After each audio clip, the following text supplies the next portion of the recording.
할렐루야, 반갑습니다.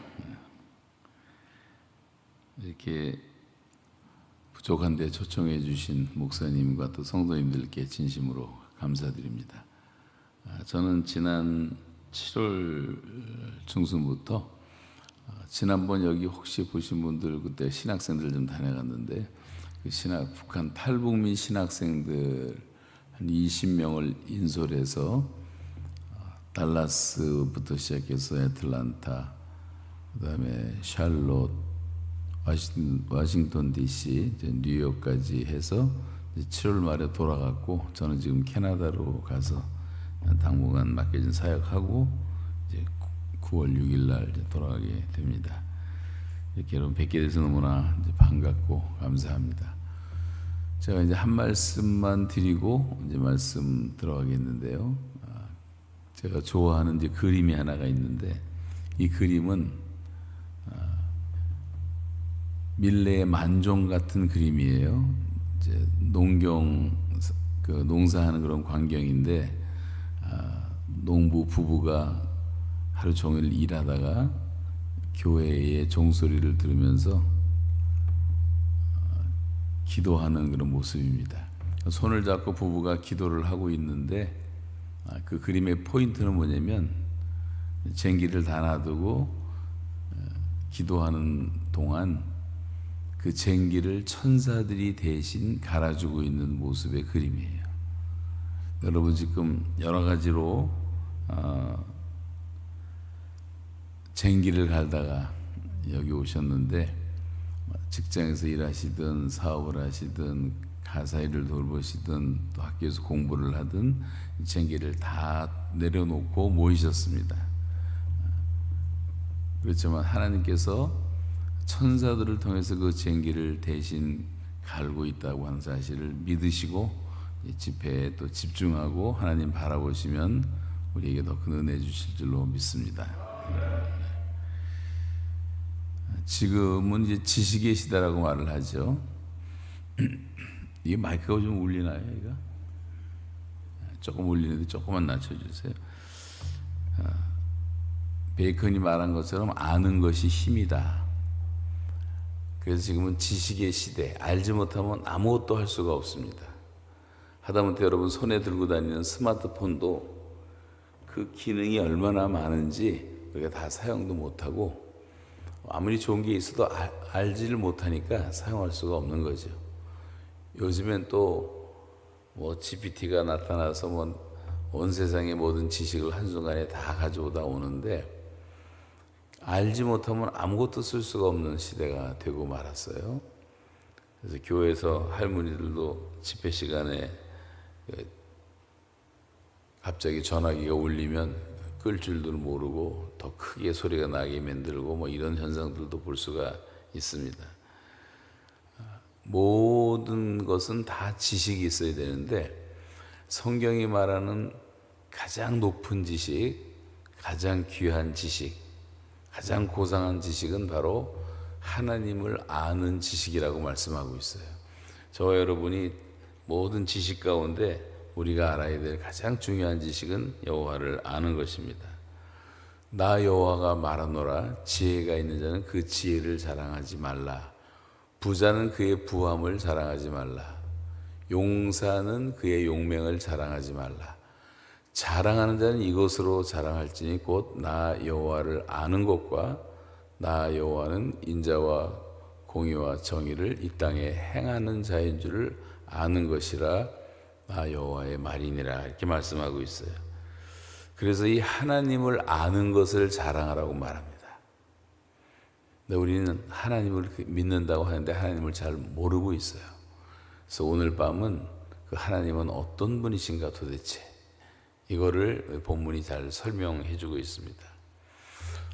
그러므로 우리가 여호와를 알자, 힘써 여호와를 알자. 그의 나타나심은 새벽빛같이 일정하시니 이른비처럼 늦은 비처럼 우리에게 임하실 것이다. 하나님의 그 임재에 대해 성경은 말하고, 나는 인애를 원하고 제사를 원치 아니하고, 그래서 하나님은 번제보다 하나님 아는 것을 원하신다라고 말씀하고 있어요. 우리가 하나님이 정말 원하시는 것은 내가 믿는 하나님이 누구이신가를 우리 하나님의 자녀들이 알아가는 것을 원하신다고 말씀하고 있습니다.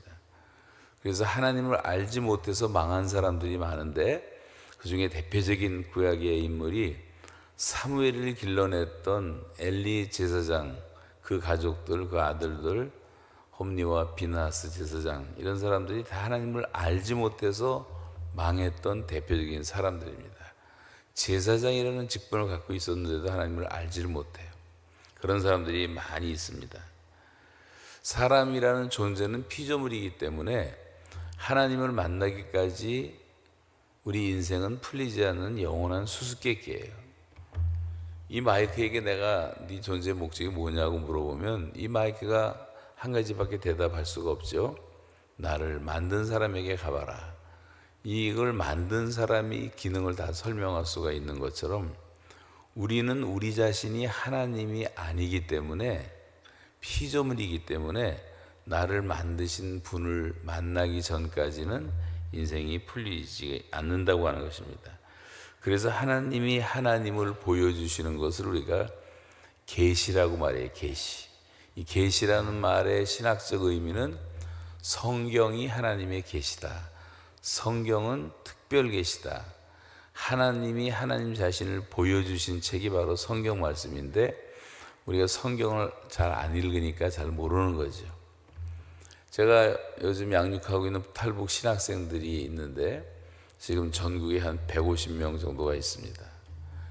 이 우리 신학생들을 좀 훈련을 시키는데 많은 시간을 쓰고 있는데 이 친구들은 북한에서 넘어온 지 몇 년 안 되는데 벌써 성경을 대부분 다 100독 이상을 했어요.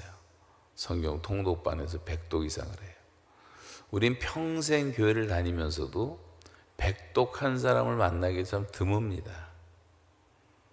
성경을 모르니까 우리가 하나님을 알 수가 없는 거죠. 뭐 지금 여러분은 이해가 안 가시겠지만 조만간 갑작스러운 통일이 오게 될 것이고 그때 이제 복음이 북한 전역에 전파되면 북한 사람들이 하나님께 돌아오는 놀라운 부흥과 역사가 일어날 텐데 순식간에 부흥이 일어나게 되고 거기서 훈련된 사람들이 전 세계에 나가서 복음 전하는, 이 북한만 열리면 대한민국은 제주도부터 뭐 해저 터널을 통해서 KTX를 타고 중국의 모든 전철, 고속 전철을 타고 저 유럽까지 한순간에 달려가는 그런 세대가 오거든요. 그 과정에 중국도 있고 러시아도 있고 동남아시아도 있고 인도차이나도 있고 중앙아시아도 있고 자 동유럽부터 시작해서 전 세계의 길이 열리는 날이 올 텐데 하나님이 그때 그들을 사용하시리라고 저는 믿고 있습니다. 왜냐하면 북한 사람들은 고난을 워낙 많이 겪어서 무릎 꿇고 성경을 하루에 9시간씩 읽는 거를 2년을 한단 말이에요. 매일같이. 그리고 저녁에 2시간 기도해야 하고. 근데 그거를 감당하는 거예요. 한국 아이들은 그렇게 절대 못합니다. 한국 애들은 뭐 카페 돌아다녀야지, 뭐 컴퓨터 두들겨 야지, 인터넷 해야지, 그렇게 못해요. 근데 북한 친구들은 이렇게 준비가 돼 있단 말이죠. 그래서 우리가 하나님을 알아가는 것이 얼마나 중요한가. 여호와여 주의 이름을 아는 자는 주를 의지하오리니 이는 주를 찾는 자들을 버리지 아니할 것임이니라, 이렇게 말씀하고 있는데 하나님을 아는 게 얼마나 중요한지 몰라요. 여호와를 알고 하나님을 기뻐하는 것이 우리의 힘이라고 성경은 말하고 있습니다. 여호와를 경외하는 것이 지식의 근본인데 하나님을 알지 못하면 할 수가 없죠. 미련한 자는 지혜와 훈계를 멸시하느니라. 정말 우리가 하나님 지식을 갖고 있는가? 이 갈망이라는 게 있잖아요. 갈망. 자기가 정말 하고 싶은 것, 마음에 소원하는 것. 여러분, 사람은요 자기가 좋아하는 것은 다 하게 돼 있어요. 바쁘다고 하는 것, 시간 없다는 건 다 핑계 아니면 변명에 불과한 것입니다. 아무리 바쁘다는 사람도 골프 좋아하는 사람은 골프 간다면 새벽에도 발딱발딱 잘 일어나고, 낚시 좋아하는 사람은 낚시 가서 뭐 하루 종일 앉아있기도 하고, 여행 좋아하는 사람은 또 여행 다니고, 운동 좋아하는 사람은 다 운동 좋아하고, 뭐 여러 가지 오락에 카지노에 뭐 이런 데 미친 사람들은 밤을 꼴딱 새도 눈 하나 깜짝 안 하고 새기도 하고, 자기가 좋아하는 건 사람들이 다 하는 거예요. 문제는 얼마나 관심이 있느냐, 거기에 대한 가치관이 있느냐 하는 것인데, 정말 우리가 크리스찬이고 하나님을 아는 사람이라면 베드로, 요한, 야고보를 비롯해서 예수님의 12제자를 만나는 광경을 마태복음 4장에서 보면 모두가 다 하나님에 대한 갈망을 가지고 있었던 사람들이었어요. 그물을 버려두고, 배를 버려두고, 부친을 버려두고, 가장 중요한 것들을 다 버려두고 주님을 따를 정도의 주님을 알고자 하는 갈망이 있었던 사람들이 예수님의 제자들이 된 것을 볼 수가 있어요. 사람들은 부족하지만 그런데 하나님께서 그들을 그렇게 사랑하시는 것을 볼 수가 있습니다. 자, 오늘 이제 말씀을 다시 보시겠는데, 오늘 말씀에 이제 앞구절, 뒤에 구절 두 개가 있는데 13절에 보시면 이제 하나님께서 내가, 혹이란 말이 세 번 나와요. 혹, 내가 하늘문을 닫고 비를 내리지 않거나, 혹, 메뚜기를 떼를 보내서 너희들이 토산을 먹게 하거나, 혹, 이게 안 오는 게 정상에 안 올 수 있지만 혹 그런 일이 있을 수 있다는 말이에요. 내 백성에게 이제 전염병이 내 백성 가운데 유행하게 되면 이 말을 하고 있는 거예요. 이건 지금 솔로몬 성전 낙성식 때 하나님께서 이스라엘 백성들에게 주신 말씀입니다. 땅에 이런 문제가 생기면 이건 하늘에서 내리는 것이다, 이걸 기억하라는 거예요. 그 첫 번째가 혹 내가 하늘문을 닫고 비를 내리지 않거나, 그러면 가뭄이 오지 않겠어요? 그럼 이 땅에서 일어나는 모든 자연재해, 산불이 난다거나, 지금 산불이 지난번 저도 지금 캐나다에서 오늘 왔는데 캐나다 산불 굉장히 심각합니다. 작년에도 났는데 작년에 산불이 얼마큼 크게 났냐면 대한민국만한 땅덩어리가 타버렸어요. 불 끄는데 6개월도 더 걸렸습니다. 지금 또 불이 나서 지금도 몇 주째 끄고 있는데 뭐 끌 방법이 없어요. 캐나다 땅은 남한 땅의 200배예요. 200배. 얼마나 큰 땅입니까? 그러니까 한국만한 땅덩어리 하나 타도 뭐 200분의 1밖에 안 되니까. 그런데 이게 말이 그렇지, 그런 현장을 가보면 너무나 끔찍합니다. 아마존에도 지금 1년에 수만 건의 화재가 산불이 발생하고 있고, 미국에도 여러분 늘 캘리포니아의 산불 잘 아시지 않습니까? 호주에도 큰 불이 나서 한국만한 땅덩어리가 타버렸고, 짐승들이 죽은 것만 뭐 200만 마리가 넘는다, 산에 타가지고. 이런 재앙이 왜 올까? 가뭄이 찾아오고, 산불이 나고, 폭풍이 찾아오고, 쓰나미가 찾아오고, 뭐 이런 자연재해들, 뭐 기근이 찾아오고, 이 생태계가 파괴되고 환경이 오염되는 문제들, 또 이상기후, 이런 게 절대로 우연이 아니라고 하는 겁니다. 이런 것이 오거든, 그런 말이에요. 두 번째는 경제적인 문제예요. 경제적인 문제. 이 메뚜기들이 토산을 먹게 하거나, 이 말은 메뚜기가 토산을 먹는다는 것은 우리 경제가 망하는 것을 말하는데, 그냥 사업이 부도가 나거나 실패하거나 경제적인 위기가 찾아오거나 전쟁과 테러가 찾아오거나, 또 우리가 실직, 무직, 명퇴, 조퇴, 뭐 얼마나 그런 게 많습니까? 또 돼지열병과 광우병 같은 거로 인해서 농가가 다 파산이 나는 이런 위기들이 올 때도 있어요. 여러분 개인에게도 마찬가지인데, 경제적인 어떤 큰 위기가 닥친다거나 이게 우연이 아니라고 하는 겁니다. 세 번째는 전염병이 내 백성 가운데 유행하게 될 때, 우리가 얼마 전에 이제 코비드를 경험해서 우리가 다 좀 몸으로 체험을 했지만, 요즘에 그 신종 플루 얘기도 많이 하고, 에이즈 얘기도 많이 하고, 또 유행성 독감이라든가 각종 변종 질병들, 이 바이러스 하나의 원인도 사람들은 모르는 시대에 우리가 살고 있어요. 사람이 많이 아는 것 같지만 바이러스 하나의 원인도 지금 모르고 있습니다. 감기병 하나를 고치지 못하는 거예요, 사람이. 감기 걸렸을 때 우리 약을 먹잖아요. 약 먹으면 일주일 걸리고 약 안 먹으면 7일 걸린다는 말이 있어요.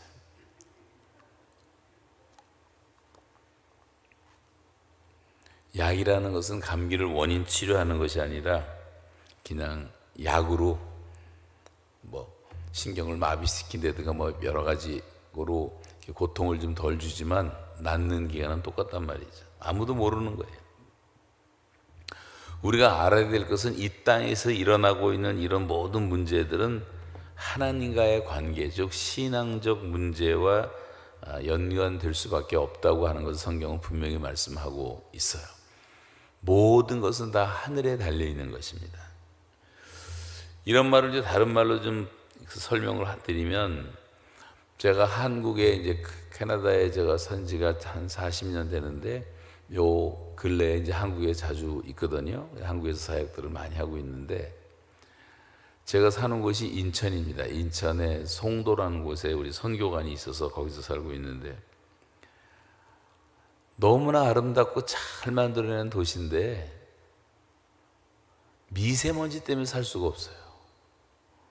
그 바로 앞에 산동성이 있잖아요, 중국에. 산동성에 모든 공장들이 다 모여 있고, 또 인천 남동공단이라는 또 공단 8,000개 회사들이 바로 앞에 있고, 항상 이 공기가 너무 탁하고 안 좋아요. 이 공기가 안 좋은 건 참 불행한 겁니다. 이웃을 좀 잘 만나야 되는데 그냥 중국이라는 이상한 이웃을 만나가지고 그냥 계속 그게 날라오는 거죠. 이런 것들이 얼마나 괴롭히는지 몰라요. 돼지열병이라든가 조리독감이라든가 이런 것 때문에 수백만 마리의, 지금도 또 그런 일이 다시 번졌는데, 닭을 죽인다든가 돼지를 죽인다든가 소를 죽인다든가 임진강이 막 피로 시뻘거질 정도로 이런 비극들, 메뚜기떼가 출현을 하는 것들, 뭐 등등 뭐 자연재해는 말할 것도 없고, 뭐 도덕적 타락에 대한 경고도 말할 것도 없습니다. 지금은 완전히 말세가 돼가지고 예수님이 말씀한 그대로 누가복음에서 말세가 되면 이런 현상이 일어날 것이다. 노아 시대의 사람들은 다 먹고 마시고 사고 팔고 시집가고 장가가고 집을 짓고 있더니 홍수가 나서 멸하는 순간까지 깨닫지 못하더라. 또 말세가 되면 소돔과 고모라처럼 되고 불법의 시대가 도래하고 사랑은 식어지고, 인간들은 성경에 그런 표현은 없지만 이 도덕적 불감증에 걸려갖고 인간들이 죄가 죄인지도 모르고 하나님 앞에서 살아가는 그런 모습들, 도덕적 문둥병자라고 할까요?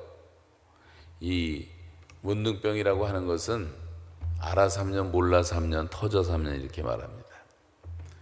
나중에 이제 그걸 알고 나면은 코가 떨어져 나가고 귀가 떨어져 나가고 손가락이 떨어져 나가도 통증을 못 느껴요. 감각이 없어진단 말이죠. 여러분, 지금은 도덕적으로 그렇게 불법이 성행하는 시대가 됐어요. 뭐 아무리 죄를 많이 짓고 뭐 감옥에 갈 사람들도 감옥 안 보내고 뭐 정치도 하고 대통령도 하고 국회의원도 하고 좀 다 아는 세상이 됐으니까 말이죠. 그래서 하나님이 이렇게 말씀하는 겁니다. 이런 일이 일어나거든 우리가, 저와 여러분이 할 일이 있다고 하는 건데, 내 이름으로 일컫는 내 백성이 그 악한 길에서 떠나야 된다. 그리고 스스로 좀 겸손할 줄 알아야 된다. 그리고 내 얼굴을 구할 줄 알아야 된다.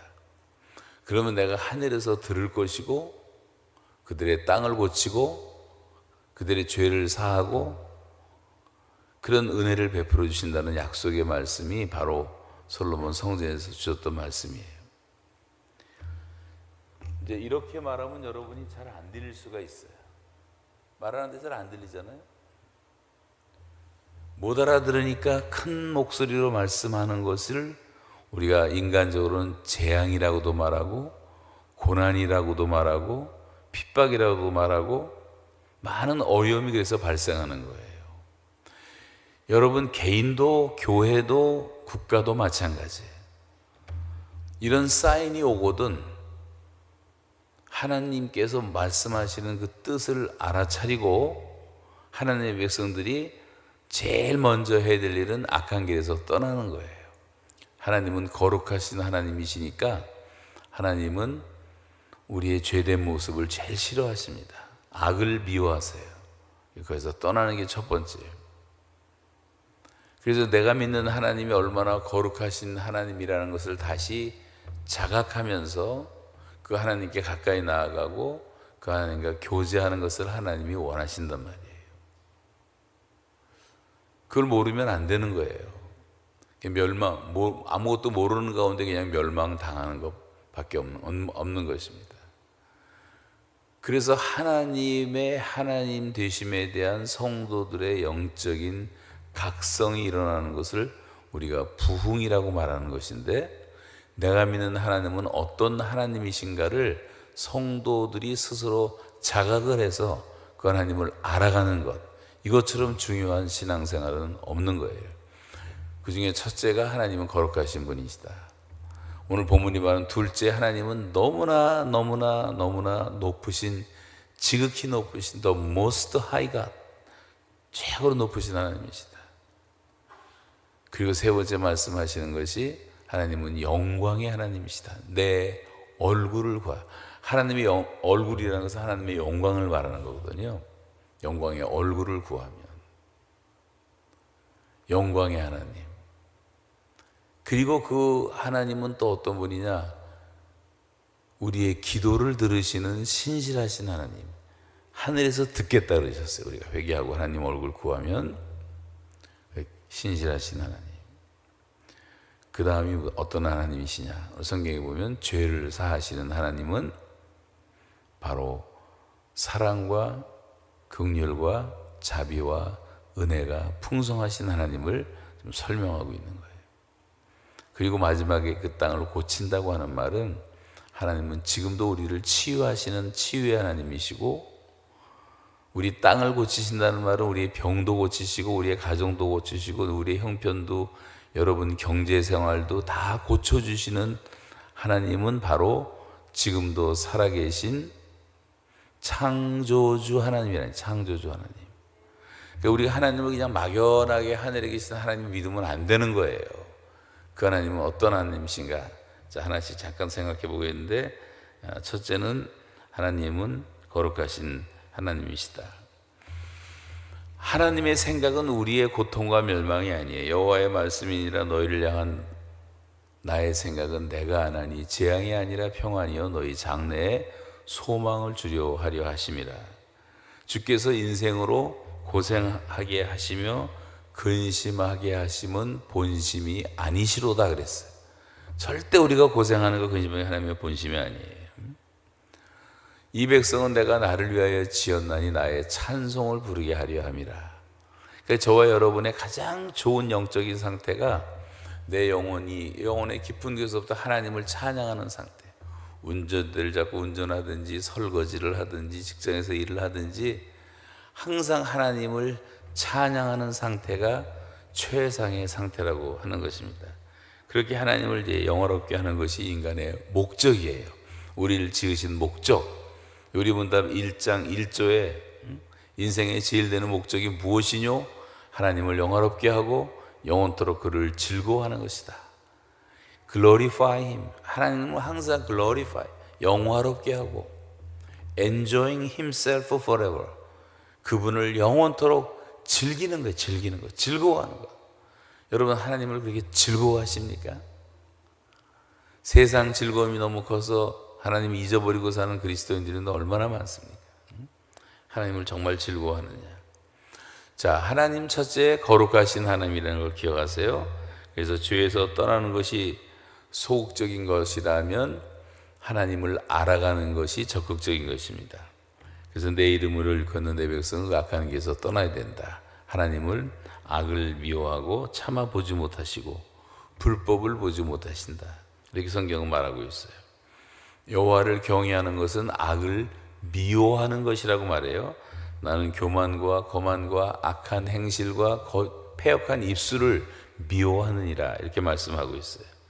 여러분 성경에 보십시오. 인간이 얼마나 그 하나님과 멀어졌으면 예레미야도 그런 말을 하잖아요. 구스인이 그 피부를, 구스인이란 말은 에디오피아 사람을 말하는데, 지난번 아프리카 갔다 오다 에디오피아 거쳐서 오는데 비행기를 탔는데 이 사람들이 얼마나 까마냐면요, 비행기 안에 산 사람들의 얼굴 몸 색깔이 다 이렇게 양복처럼 까매요. 내가 등장하니까 완전히 백인이 등장하더라고요. 그 안에 들어가니까.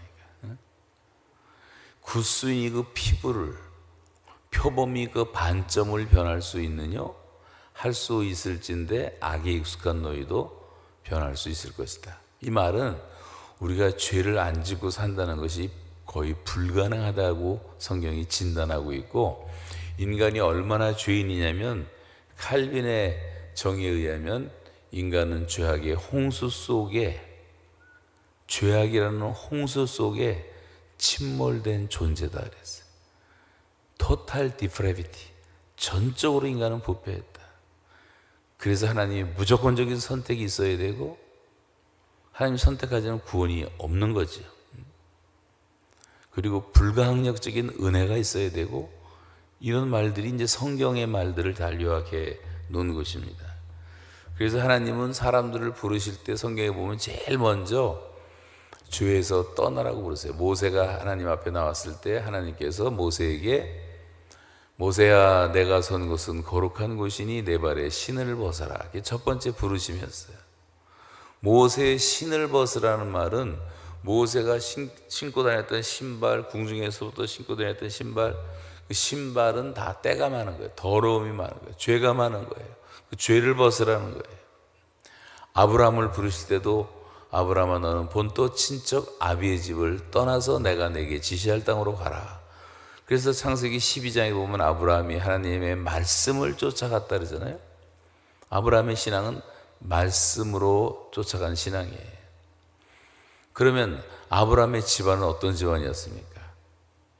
제가 이라크 선교 갔다가 아브라함 생가를 발견했는데, 닥터 울리라는 고고학자가 발견했는데 거기를 가봤는데 집이 어마어마하더라고요. 여러분, 이라크라고 하는 나라는 유프라테스 강과 티그리스 강이 흐르고 있고 정말 풍요로운 땅이었고 옛날부터 기름이 많이 나왔어요. 지금도 이라크를 가보시면 사방에 다 불꽃이 붙습니다.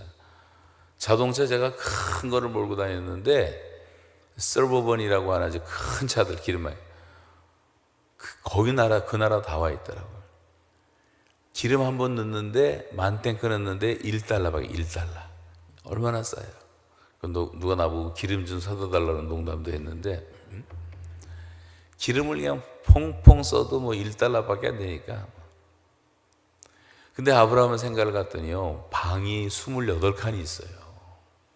그 옛날에 얼마나 잘 살았으면. 근데 여호수아 24장에 보시면 아브라함의 집안의 배경을 말하면서 아브라함의 집은 무슨 집이었죠? 우상을 섬기고 우상을 만드는 집안이었어요. 그러니까 본토 친척 아비 집을 떠나라는 말은 그게 네 뿌리지만 그걸 떠나야 된다. 죄에서 떠나야 된다. 악에서 떠나라, 그런 말이에요. 그래서 아브라함은 떠나서 가나안 땅에 들어갑니다. 이제 롯이라는 조카 데리고 가서 조금 힘들긴 했지만, 이사야가 성전에 들어갔을 때 하나님의 영광이 빛나더니 갑자기 영광의 하나님의 빛이 드러나는데 이사야가 볼 수가 없는 거예요. 그래서 화로다 나여 망하게 되었다. 나는 입술이 부정한 사람이요 부정한 자 가운데 거하는 자니이다. 그러면 천사들이 숯불을 갖다가 지져주고 뭐 이런 장면이 나오잖아요. 이사야 선지자도 부름받을 때 하나님의 죄에서 떠나라고 말씀을 하십니다. 바울 같은 사람도 마찬가지예요. 바울은 로마서 같은 데 보면 자기는 아주 곤고한 사람이래요. 이 사망의 몸에서 누가 나를 건져낼까? 아니, 사도 바울 하면 우리가 얼마나 도덕적이고 율법을 지키고 최고의 지식인이고 최고의 엘리트고 성경을 13권이나 쓴 사람이고 최고의 설교가고 최고의 신학자고 최고의 목회자고 최고의 선교사고 최고의 학자고 무슨 말을 붙여도 어색하지 않을 정도로 그렇게 위대한 사도 바울이 자기 자신은 너무도 곤고하대요. 사망의 몸에 거한대요. 내가 죄를 안 짓고 싶은데 자꾸만 죄가 나를 유혹을 한다고 고백을 하고 있잖아요. 그럼 사도 바울도 그랬다면 우리가 뭐 할 말이 있겠어요? 다 회개하고 죄에서 떠나라. 예수님이 오셔서 첫 번째 하셨던 말씀도 천국이 갖고 왔다. 회개하고 복음을 믿으라. 세례 요한도 회개하라. 천국이 갖고 왔느니라. 베드로도 처음에 사도행전 첫 번째 설교가 회개하라. 그리고 죄사함을 받으라. 그러면 성령을 선물로 받을 것이다. 그 뒤에도 계속 회개하라. 그래야지 하늘로부터 유쾌한 날이 너에게 임할 것이다. 회개에 합당한 열매를 맺어라. 예수님이 오신 목적도 인자가 온 것은 죄인을 불러 회개시키러 왔노라. 여러분, 이 회개가 철저하지 않으면요 크리스찬이 아니에요. 크리스찬의 삶을 살 수가 없는 거예요. 다 회개하라는 거예요. 죄 문제가 해결되지 않고 아무것도 해결되지 않습니다. 느헤미야서에 보면 느헤미야가 성벽 재건을 하는 스토리가 쭉 나오는데 제일 먼저 한 것이 자신의 죄와 조상들의 죄까지 철저하게 회개하고 금식하며 울며 금식하며 하늘의 하나님께 부르짖고 기도하는 장면부터 시작되는 거예요. 그 회개가 철저했기 때문에 하나님의 도우심이, 또 하나님께서 왕들을 움직여 주시고 사람들을 예배시켜 주시고 담대한 믿음도 주시고 행정력도 주시고 정치력도 주시고 재물도 주시고 다 그래서 하나님 일을 하게 하시잖아요. 근데 그 첫 번째가 바로 회개하는 회개. 근데 회개를 어떻게 하느냐? 베드로 설교처럼 너희가 회개하여 각각 예수 그리스도의 이름으로 세례를 받고 죄사함을 받으라 그랬어요. 각기 우리 개인이 다 달라요. 짓는 죄가 다르고 약점이 다 다르고 우리가 같은 것이 잠깐만 똑같은 것에 무너지잖아요. 넘어지고 사람마다 어떤 아킬레스건 같은 게 있어가지고 말이죠. 이런 거 다 떠나라 그랬어요. 그래서 성경은 거룩함이 없이는 주를 보지 못하리라. 성경에 하나님의 거룩성에 대해서만 구약에만 850번이 기록되고 있는데 신약 성경에 와서 하나님의 뜻을 말하면서 하나님의 뜻은 이것이니 너희의 거룩함이라 그랬어요. 저와 여러분이 거룩해질수록 하나님을 더 알아갈 수밖에 없는 거예요. 우리가 하나님을 잘 모르는 것은 거룩하지 않기 때문이에요.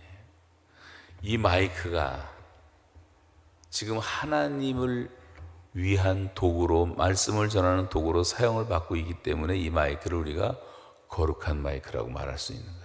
이 강대상도 똑같은 나무지만 이 나무가 지금 하나님의 말씀을 전하는 강대상으로 사용받고 있기 때문에 이걸 다 성구라 해서 성구, 다 거룩한 도구들로 된 거예요. 거룩하다는 말은 하나님을 위해서 구별된 것을 말하는 거예요. 하나님의 영광을 위해서 하는 것. 여러분이 뭘 해도 상관이 없어요. 먹든지 마시든지 무엇을 하든지 상관없는데 다 하나님의 영광을 위해서 하라고 말씀하고 있어요. 저와 여러분이 뭘 하도 상관없어요. 그것이 하나님의 영광을 위한 것이라면 거룩한 것인 줄로 믿으시기 바랍니다. 거룩한 것이 뭐 성경책 가슴에 끼고 돌아다니는 게 거룩한 게 아니에요. 하나님을 위해서 구별됐느냐? 자, 우리가 이렇게 죄를 짓고 있다가 예수 그리스도의 복음을 듣고 내가 죄인인 것을 깨닫고 내가 회개해야 되겠다. 그래서 이 회개라는 것은 돌이키는 거거든요. 360, 또 방향 전환이에요. 180도. 그리고 이제 하나님을 향해서 가는 것. 이거를 회심이라는 말은 회개와 믿음을 말하는 것인데, 회개라는 것은 방향을 돌이킨 것이고 믿음이라는 것은 하나님을 향해서 가는 것을 말하는 거예요. 자, 그러면 우리가 얼마나 회개했느냐, 내가 얼마나 완전히 세상으로 돌이켰으며 얼마만큼 하나님께 가고 있느냐. 가다가도 곁눈질하고 여기 갔다 저기 갔다 또 방황했다, 이런 인생을 우리가 많이 살잖아요. 근데 표대를 향해서 사도 바울이 말하는 것처럼 하나님의 영광을 위해서 우리가 쭉 가고 있느냐, 그런 삶 자체가 거룩한 삶이라고 하는 것입니다. 예수님께서 기도하신 요한복음 17장 보시면 계속 거룩에 대한 기도가 나온 거예요. 아버지여 진리로 저들을 거룩하게 하옵소서. 아버지의 말씀은 진리니이다. Father 부른 다음에 Sanctify them by truth. Your word is truth. Sanctify라고 하는 이 거룩이라는 말은 하나님의 진리의 말씀으로만 우리는 거룩해진다는 거예요. 그러니까 저와 여러분이 성경책이 더러울수록 여러분은 거룩한 사람이 돼요. 성경책이 깨끗할수록 여러분 더러운 인간들이 되는 거예요. 하나님의 말씀을 얼마나 가까이 하느냐, 이게 너무나 중요한 거예요. 여러분 오늘 24시간인 하루가 주어지는 동안에 얼마나 긴 시간입니까? 24시간이. 비행기 타보세요. 24시간 탈 수 있나? 한국에서 13시간만 타고 가도 지루해서 막 미칠 지경인 사람들이 많은데, 얼마나 긴 시간, 그 하루라는 시간을 주셨는데 미국 대통령도 하루밖에 못 살아요. 미국 홈레스도 하루밖에 못 살고 딱 하루하루 주어지는 우리 일일 단위로. 근데 내가 하루를 어떻게 살았는가를 늘 생각해 봐야 돼. 일주일 168시간을 어떻게 살았냐를 분석을 좀 해보세요. 내가 얼마나 하나님 바라보고 하나님의 영광의 얼굴을 바라보고 하나님과 대화하고 하나님과 교제하고 하나님의 말씀에 귀를 기울이고 듣고, 이런 시간이 도대체 얼마나 가졌느냐. 이 거룩하다고 하는 것은 그래서 하나님의 말씀과 관련이 있는 거예요. 진리로 거룩해지는 거예요. 여러분도 그 경험을 많이 해요. 성경 공부 열심히 하고 성경 묵상 열심히 하고 어떤 때 하나님의 말씀을 좀 사모해서 간절히 듣고, 그럴 때 우리가 거룩해지는 것을 우리 몸으로도 경험하지 않습니까? 그래서 이 죄라는 것은 뭐냐, 우리의 이 성품이, 하나님의 성품이 있는데 하나님의 성품과 하나님의 뜻을 거역하는 일체 행위를 죄라고 말하는 거예요. 하나님의 성품을 거스르지 말아야 돼. 하나님의 뜻을 거스르지 말아야 돼. 근데 하나님의 성품 가운데 가장 중요한 것이 거룩이란 말이에요. 죄에서 떠나는 것입니다. 하나님을 위해서 구별한다는 뜻이에요. 구별. 이 거룩하다는 것은 하나님을 위해서 구별된 삶을 사는 거예요. 옛날에 나실일이 그랬잖아요. 로마서 얘기를 잠깐만 말씀드리면, 로마서는 인간의 구원의 문제를 확실하게 논리적으로 다루고 있는데 제일 먼저 나오는 것이 뭐냐면 인간의 죄 문제가 나와요. 로마서 1장 18절부터 3장 20절까지 다 인간의 죄를 다뤄요. 그 첫 번째 1장에서는 자연인의 죄, 우리가 하나님을 모를 때 얼마나 죄 가운데 살았는가, 그 죄를 쫙 열거합니다. 마치 엑스레이 찍히듯이 거기 우리의 모습이 다 나타나요. 2장 가면 이제 유대인의 죄가 나오는데, 그러면 이방인 보고 죄인이라는 너희들은 도대체 누구냐? 유대인도 똑같은 죄인인데 위선을 잘할 것뿐이다. 이거 하지 말라 저거 하지 말라 뭐 십계명을 말하면 자기들은 똑같은 짓을 하고 있지 않느냐. 뭐 긴 설명 안 드리고, 그러다가 3장에 넘어오면 온 세상의 죄를 말하면서 결론은 의는 없나니 하나도 없도다. 모든 사람이 죄를 범하였으며 하나님의 영광에 이르지 못하더니, 그러면서 3장 19절 20절에 보시면 율법의 행위로는 의롭다 함을 받을 육체가 없나니 율법으로는 죄를 깨달음이라. 그래, 그렇게 나와요. 율법의 행위로는 의롭다 함을 받을 육체가 없다는 거예요. 그러니까 우리의 노력으로, 행위로, 도덕으로는 절대 의로워질 수가 없다. 없나니 율법으로는 죄를 깨달음이라. 근데 이것을, 그래서 이제 해답이 한 가지가 있는데, 그러나 율법 외에 하나님의 한 의가 나타났으니 율법과 선지자들에게 증거를 받은 것이라. 그럼 율법 외에 나타난 하나님의 의가 있대요. 하나님의 의가.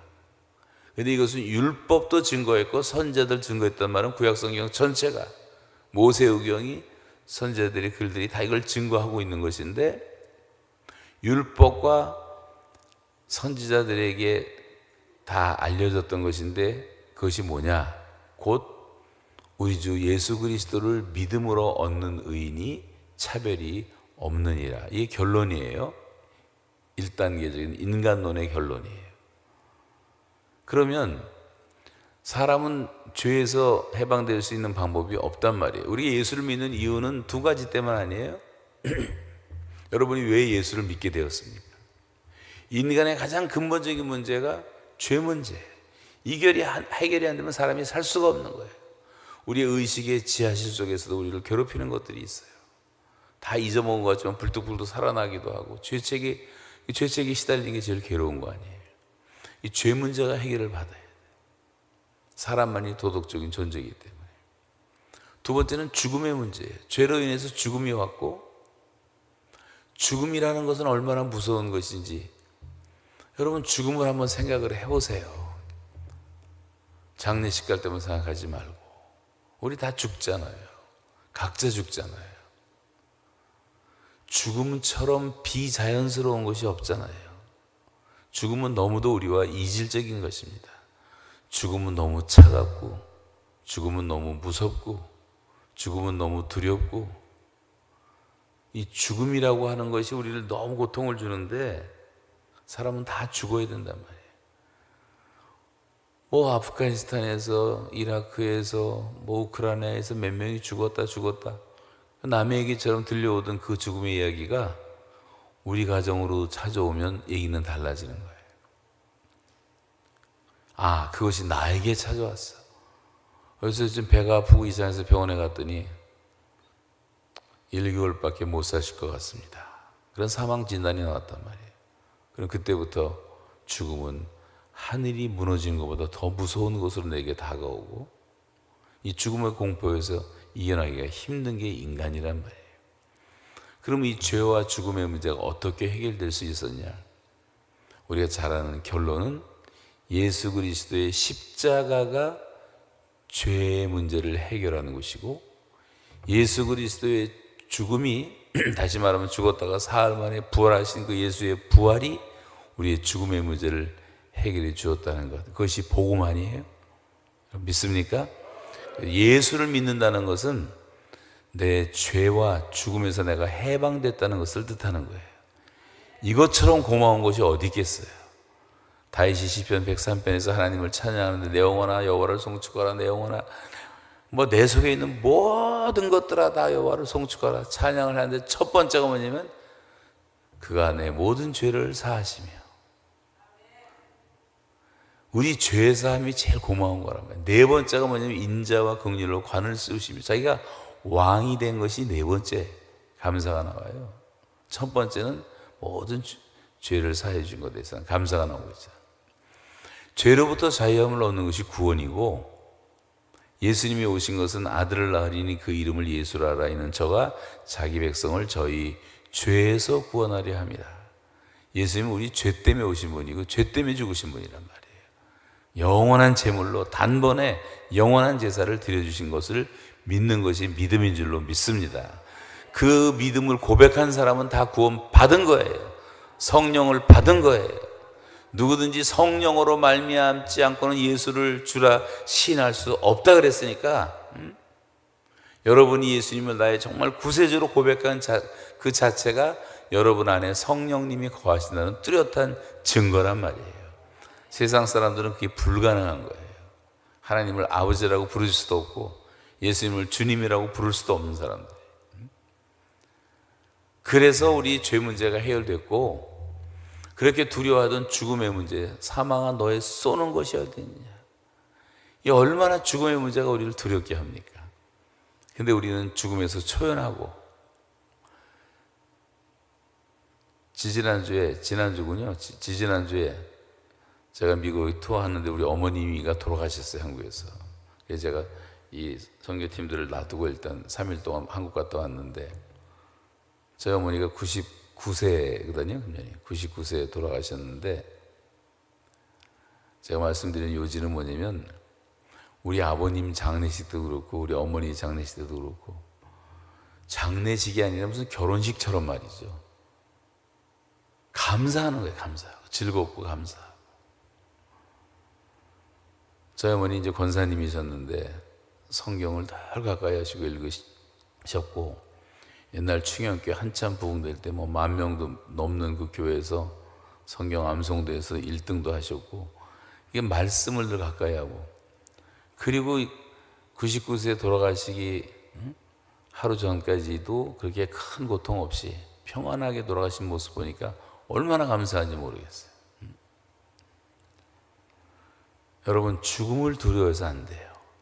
우리는 이미 죽음을 극복한 사람들이고, 예수의 부활이 내 부활이 되고 예수의 죽음이 내 죽음이 되고, 그 연합을 믿는 것을 세례라고 표현하는 거예요. 세례라는 것은 연합한다는 뜻인데, 예수님과 죽으심과 연합하고 예수의 부활과 연합해서 물속에 들어갔다 나오는 것을, 죽었다 살아나는 것을 뜻하는 것 아니에요?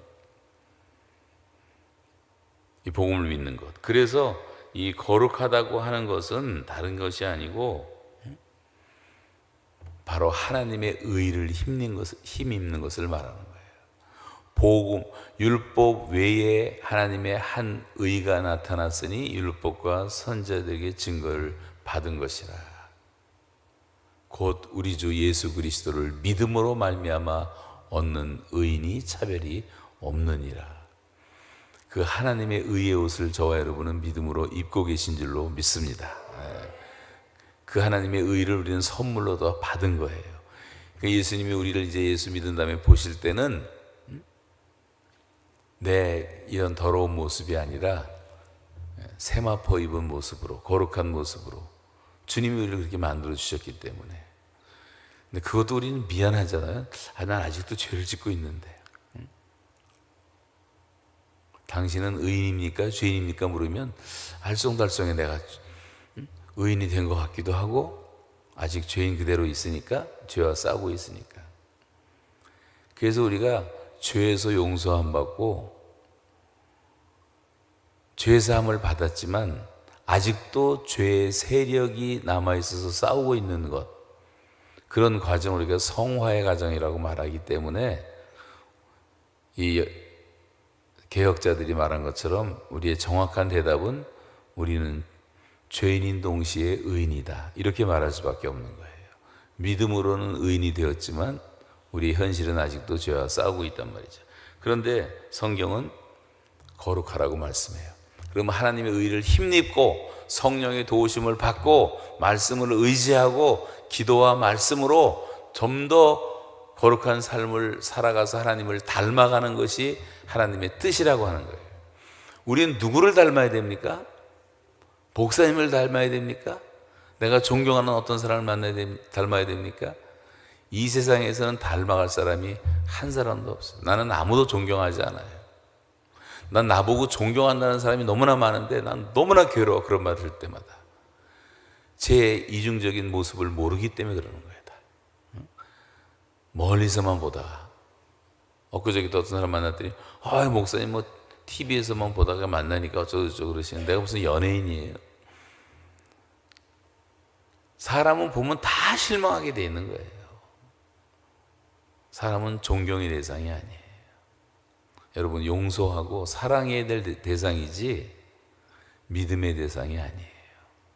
사람 믿으면 안 돼요. 나도 나를 못 믿는데 무슨 누구를 믿어요 도대체.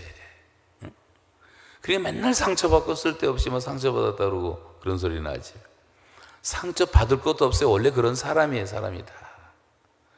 제가 탈북민들 이제 북한 사역을 한 20, 30년 하다 보니까 지금은 이제 탈북자 35,000명 대상으로 사역을 하면서, 제가 탈북자들 전도대회를 하는데 처음에 한 3,000명 모여서 3,000명 전도 집회하고, 요번 금년 6월 21일 날 2,000명 또 모여서 세종학교에 빌려가서 집회하고. 근데 탈북민들을 욕하는 분들이 많고 뭐 사기꾼이다 속았다는 사람 많은데, 그거 다 알고 도와야 돼요. 알고. 저도 사기 맞아가면서 돕습니다. 뭐 다 아는데 좀 숨기는 것 뿐이지. 그리고 이 사람들이 북한에서 직접 왔으면 굉장히 순진한데, 대개가 다 중국을 거쳐서 와갖고 맨날 배운 게 중국 사기꾼들한테만 놀아나가지고요, 나쁜 것만 배우고 온 거예요. 고치기가 힘든 거예요. 그걸 다 알고 받아줄 때 그 사람들이 변하는 거지. 아유, 저런 사위꾼한테 내가 속았네 그러고 관계가 깨지면 아무것도 할 수가 없는 거예요. 여러분, 우리는 모두가 다 죄인인 걸 알아야 돼요. 근데 하나님께서 의의 옷을 지금 입혀주고 계시는 것 뿐이고, 우리 믿음으로 의롭다함을 받은 것이지 내가 의롭기 때문에 의롭다함 받은 것이 아니라는 거예요. 그래서 그걸 칭의라 그래요. 의롭다고 칭하는 거예요. 칭한 거. 의롭다고 칭한 거. 간주해 주셨단 말이에요. 그렇게. 그래서 우리는 주님을 닮아가라고 주님이 계속 우리를 격려하시는 거예요.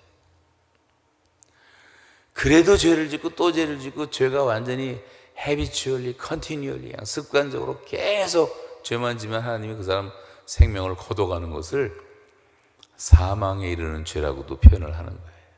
하나님이 생명 거둬가지 더 이상 내버려 둬봤자 죄만 지를 인생. 이미 예수 믿고 구원은 받았기 때문에 그 취소가 안 되니까 구원은 받아요. 근데 벌거벗고 구원받는 것이고 불 가운데서 부끄러운 구원 받는, 부끄러운 구원. 천국 가면 좀 상을 좀 받아야, 영광스럽게 살아야 되잖아요. 멸관을 좀 받아야 되지 않겠어요? 근데 옛날 누구 닮았다나 개털 모자나 쓰고 있으면 어떡하겠냐 말이에요. 의의 멸관을 받고 전도의 멸관도 받고 상급을 좀 받아야 되는 거예요. 이 땅에서 이제 예수 믿은 다음에 우리가 하는 일들은 다 상을 받느냐 벌을 받느냐 둘 중에 하나인데, 지옥 가는 둘째 사망은 면제가 되었지만 우리가 상을 받는 사람이 있고 화를 입는 사람이 있다고 성경은 말씀하고 있어요. 분명하게. 그래서 여러분, 상을 좀 많이 받으시기 바라고, 이 땅에서도 상을 받으시고 영원한 나라에서 영원한 상급 받게 될 줄로 믿습니다. 그래서 정말 하나님 바라보고 봉사 많이 하시고 전도 많이 하시고, 제일 하나님이 기뻐하시는 건 전도하는 거니까 이 교회 한 영혼이라도 데려와서, 여러분 전도 잘 못하면 데려만 오세요. 데려만. 목사님 설교 시간에 참 신기한 게요, 그렇게 반항하던 넌 크리스찬 정도가 아니라 완전히 앤티 크리스찬들인데도 교회 한 번 와서 앉아있는데 갑자기 성령의 감동이 와서 설교하는데 눈물을 줄줄줄 흘리면서 회개하는 사람이 얼마나 많은지 몰라요. 제가 그런 경험을 많이 했거든요. 갑자기 긴장을 했는지 목이 있다네. 제가 물을 잘 안 마시는데. 그래서 여러분, 어떤 경우도 하나님이 정말 기뻐하시는 일이 무엇인가를 생각하며 살아가는 것이 적극적으로 우리가 거룩해진 삶이라는 것을 믿으시기 바랍니다. 지금 너무 세상이 타락했어요. 타락이 극에 당한 때가 있었어요. 소돔과 고모라 때가 그랬고, 폼페이라는 도시가 베스비우스 화산 폭발할 때 멸망했던 순간이 그랬고, 로마 옆에 있는데 거기 가보신 분들 계실 거야 아마. 그때 하나님의 진노로 그 화산재가 얼마나 순식간에 폭발했는지 목욕탕에서 목욕하다 화석이 된 사람들, 조그만 골목에서 나쁜 짓 하다가 다 화석이 된 사람들이 그대로 화석으로 역사에 남아있는 게 얼마 전부터 공개가 돼서 나오는데, 거기 가보니까요, 참 지저분한 얘기지만 골목길이 있는데 사람이 그려져 있고 개가 그려져 있고 말이 그려져 있고, 돈이 좀 있고 많은 사람들은 사람들하고 섹스를 했어요. 돈 없는 사람은 개하고 섹스를 해요. 짐승들하고 수간을 하고. 얼마나 타락했어요. 하나님이 얼마나 진노하셨으면 그렇게 역사 속에 남겨놨겠습니까? 소돔과 고모라도 지금 사해바다 밑에 깔려 있잖아요. 사해바다 밑에. 그 사해바다에서는 지금도 그 롯의 처가 죽어서 소금 기둥이 되었다고 말하는데, 지금도 유황 냄새가 진동하고 사해바다 저 밑에 가면 소금 기둥이 아직도 많이 세워져 있어요. 역사의 교훈을 하나님이 그대로 보도록 만들어 놓으신 것들이 얼마나 많은지 몰라요. 깨달으라고, 죄에서 떠나라고 말이죠. 지금 우리 미국도 마찬가지입니다. 얼마나 타락을 했는지 정말 하나님의 은혜로 살고 있는 거죠. 얼마 전에 3,700만 명이 가입된 음란 사이트가 해커들에서 폭파가 됐어요. 그 세상이 다 드러난 거죠. 근데 가입자 절반이 기독교인이에요. 음란 사이트. 해킹한 후에 몇 사람은 자살 소동을 벌이고 목사들만 400명이 사임을 했어요. 별게 다 있는 거예요. 우리나라가 얼마 전에 N번방에 뭐라고 해갖고 불과 얼마 전에 막 시끄러웠잖아요. 30만 명이 가입된 음란 사이트가 발견이 됐는데 이거 다 파헤쳐서 공개한다고 큰 소리 치고 난리 쳤는데 한마디도 안 하고 다 덮어버렸어. 그 안에 뭐 대법원장이 없나, 판사가 없나, 검사가 없나, 교수가 없나, 별인간들이 다 들어가 있네 그 안에. 그렇게 음란한 사회가 되고 말았다는 게 지금. 음란한 직업에 종사하는 여자들이 한국 땅에서만 100만 명이 넘어요. 100만 명이. 곳곳이 지뢰밭입니다. 왜 한국의 저 시골 논밭에 러브호텔이 그렇게 많으며 그 러브호텔이 잘 되니까 많아지지 않겠어요? 지금 한국 여자들이 임신을 하고 낙태하는 여자가 하루에 3,000명인데 1년이면 120만 명의 여자들이 애를 다 지워버리는 거예요. 뱃속에서 낙태하는 거예요. 그 이유가 뭐냐면 대다수의 임신이 불륜 때문에. 지금 뭐 애를 안 낳는다, 저출산이다, 별 얘기 다 하는데 저출산이 아니에요. 애를 다 죽이고 있어요. 120만 명의 태어날 아기들이 한국 땅에서 죽어가는 거예요. 매년 10개 이상의 군이 없어지는 거예요. 그러면서 지금 애를 낳게 한다고 별짓들을 다 하고 몇십조를 쏟아부으면서 하나도 나아지지 않잖아요.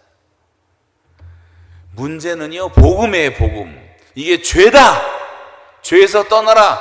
누군가 외치고 그걸 깨닫고 회개하고 돌아오는 사람이 많고 예수 그리스도를 영접하고 성령을 받고 새 사람 되고 하나님을 두려워할 줄 알고 경건하게 살아가는 사람이 많아질수록 그 나라는 건강한 나라가 될 수밖에 없는 거예요.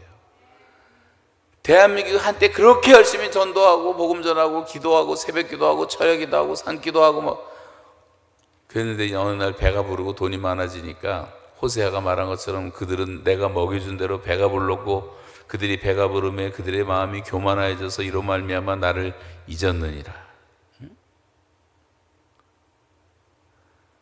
너희 속에 음란한 마음이 있어 하나님을 알지 못한다 그랬어요. 하나님을 알지 못하게 만드는 하나님과 나사렛을 가로막는 모든 게 다 음란한 것들인데 이런 것들이 너무 많다는 거죠. 그러니까 한국이 지금 저 모양 저 꼴이 되고 있는 거예요. 야당 여당 싸우는 거 보고 좌파 우파 싸우는 거 보세요. 여기도 아마 보수도 있고 뭐 좌파도 있고 별게 다 있을 거예요. 이 교회 안에도. 목사님들이 말을 잘 못하잖아요. 또 삐져갖고 교회 안 나오니까. 이념이라는 우상단지를 달고 사는 거예요. 하나님을 믿는 게 아니에요.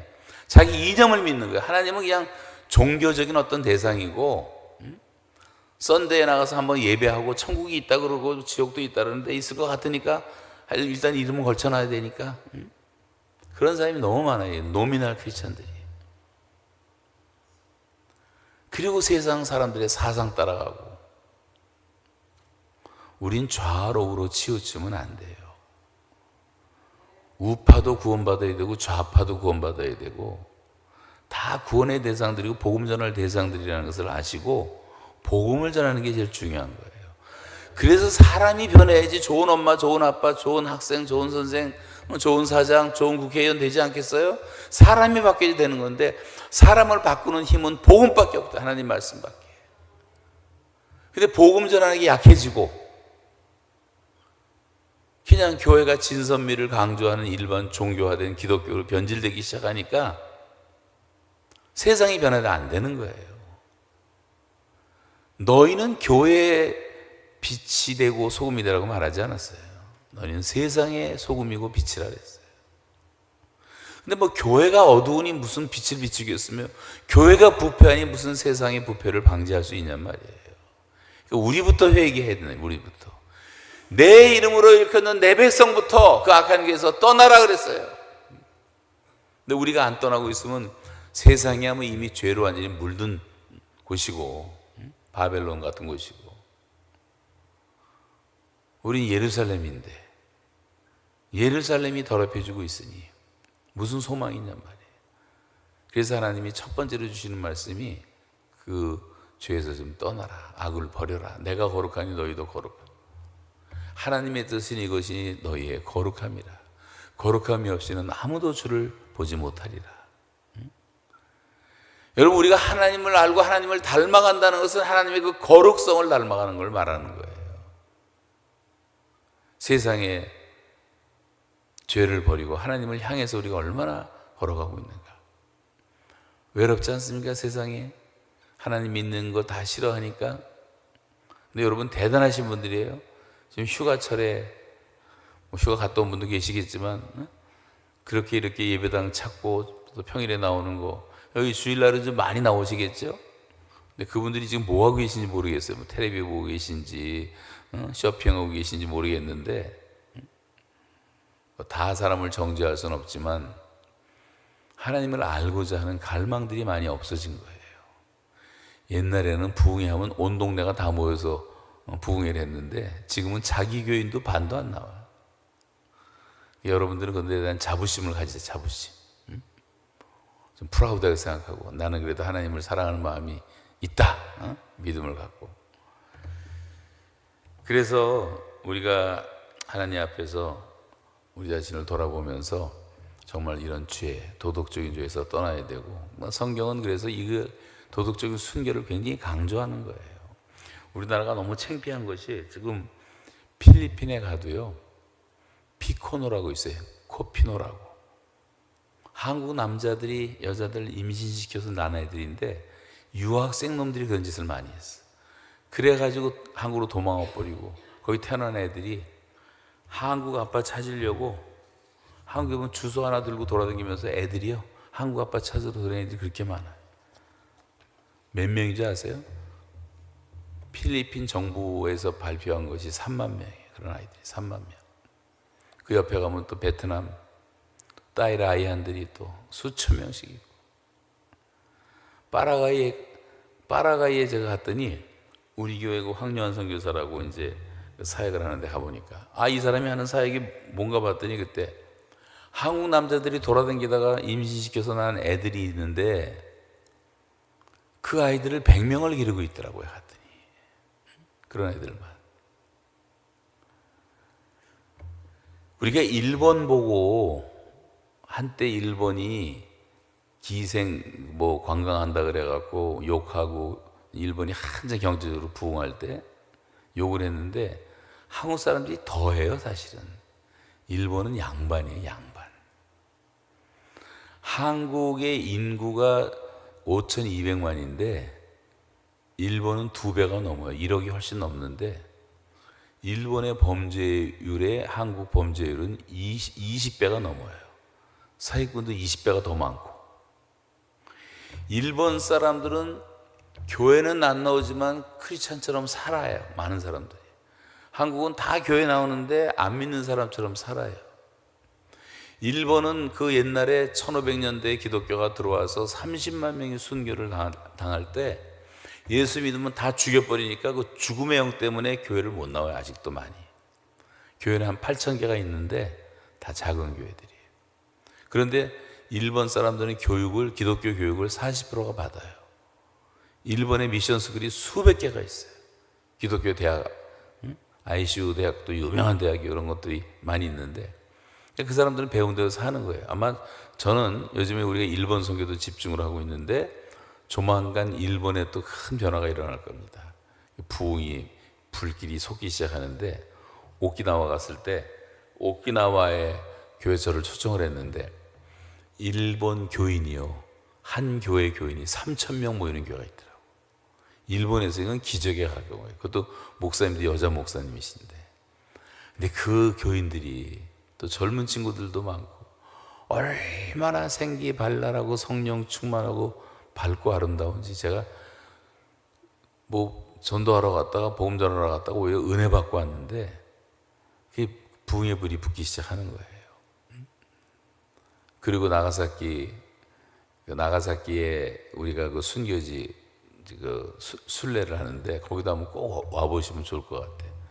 거기 지금 한국 사람들이 이제 순례 관광지가 돼가지고 그냥 여행사마다 그걸로 데려갑니다. 기독교인들이 많이 가는데. 그래서 일본 땅에도 이제 부흥이 일어나지 않을까 이제 생각을 하는데요. 우리 한국이 그런 데 비하면 너무 타락했다는 것을 인정하지 않을 수가 없어요. 오늘 저녁 같은 이런 저녁이 되면 전국이 다 술을 마십니다. 한국 사람들. 얼마나 술들을 많이 먹는지 뭐 폭탄주라 그래갖고 뭐하고 섞어서 먹는데 뭐 1차, 2차, 3차를 가지란 다 미쳤어요, 사람들이. 우리가 술 먹다 망한 나라 아니에요? 남자들이 다 술 취하고 술 먹다가 첩질해가지고 맨날 첩 때리고 살다가 나라까지 뺏겨서 36년 동안 노예 생활을 했던, 그래서 복음이 들어오고 교회가 부흥되고 할 때 기독교인이 1%밖에 안 됐는데 그 1%의 기독교인들이 나라를 2번 살린 것 아니에요. 그리고 교회가 정한 것이 뭐예요? 주초를 금한다. 술, 담배를 못 먹게 돼 있어요, 교회는. 교회법으로. 그리고 국채보상운동 앞장서고, 국산품 애용운동 앞장서고, 3.1운동 앞장서고, 그냥 우리 뭐 YMCA 운동부터 시작해 청년운동부터 시작하고 다 좋은 운동들은 교회에서 일어났는데 기독교인이 1%였을 때도 소금과 빛으로 살았단 말이에요. 그러니까 나라를 막 변화시키고 있는데 지금은 기독교인들이 뭐 1,000만 명, 뭐 1,200만 명 말하는데 캐톨릭까지 합하면 뭐 근 2천만 가까운 사람이면 다 기독교인이라고. 지금 국회의원은 53%가 다 기독교인이래요. 53%가. 표가 필요하니까 그냥 교회에다 저걸 올려놓는 거죠. 근데 나라가 왜 이 모양이냔 말이에요. 소금과 빛이 되지 못한 것입니다. 그래서 여러분, 이 거룩처럼 중요한 것이 없다. 심지어 황혼 이혼까지 요즘에 사회 문제가 되고 있는데 너무나 사람들이 음란해졌기 때문에 그런 거예요. 또 음란 문화는 음주 문화와 함께 합니다. 제가 아는 분도 여러분이 너무 비참한 일을 당했는데 너무나 훌륭한 장로님이셨고 너무나 훌륭한 아빠였고 정말 단란하고 행복한 가정들이었는데 술 먹은 사람이 운전하는 차에 치여가지고 돌아가신 가정들이 많아요. 하루아침에 불행해지고. 여러분, 술 먹다 망한 얘기가 뭐 얼마나 많이 있겠습니까? 몸에도 안 좋고. 근데 이렇게 술을 퍼마시고 있어요. 이러다가 다시 우리가 뭐 일제시대로 돌아가지는 않겠지만 어떤 어려운 일을 당하겠습니까? 술을 제일 많이 마시는, 독주 마시는 나라가 러시아인데 러시아보다 한국 사람이 2배를 더 마신대. 2배. 이런 술 중독에서 알코올 중독자가 지금 400만 명으로 분류가 되고 있을 정도인데 거기다 뭐 알코올 중독만 있습니까? 도박 중독은 또 얼마나 많고, 마약 중독 몰랐을지 얼마나 많고, 음란 중독, 성 중독, 야동 중독, 스마트폰 중독, 뭐 텔레비 중독, 연속국을 그냥 할머니들은 그냥 싸놓고 밤새로 보는 거예요. 연속으로 하나 보면 너무 아쉬우니까. 하여간 밤새고 보는 사람이 꽤 많아요. 쇼핑 중독자도 얼마나 많은지. 한국은 텔레비 켰다 하면 그냥 다 홈쇼핑이야. 뭐 이렇게 살 게 많은지.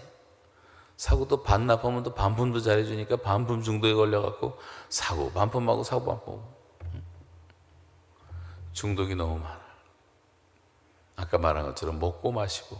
한국은 전국이 다 술집, 음식점, 카페, 전국이 카페예요. 전국이 식당이에요. 전국이 맛집이에요.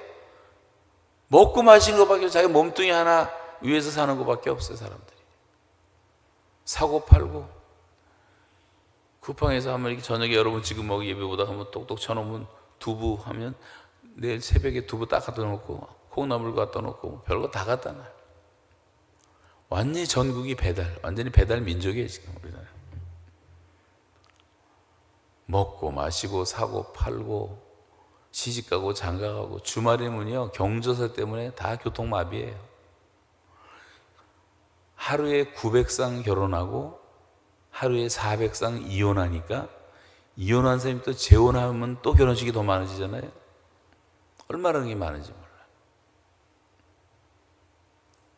집을 짓고 있더니 제가 85년도 한국 떠날 때 전국이 다 아파트 건설이었는데 요즘도 KTX 타고 돌아다니게 보면 전국이 아직도 아파트 건설이에요. 아직도 비행기 타고 조금만 올라가도요 그 아파트가 뭐 성냥각보다도 작게 보이잖아요. 그 안에서 20평, 30평, 40평 요거 평수 늘리느라고 거기에 관심이 있어. 그리고 대출 받아서 몰개지 갚느라고 인생 다 보내는 사람들이 한국 사람들 아니지. 미국 사람도 예외가 아니겠지만 그 뭐 영원히 살 집들도 아닌데. 그러니까 우리가 얼마나 이 땅에 속한 사람들이냐면 얼마나 육체인간이란 말이에요.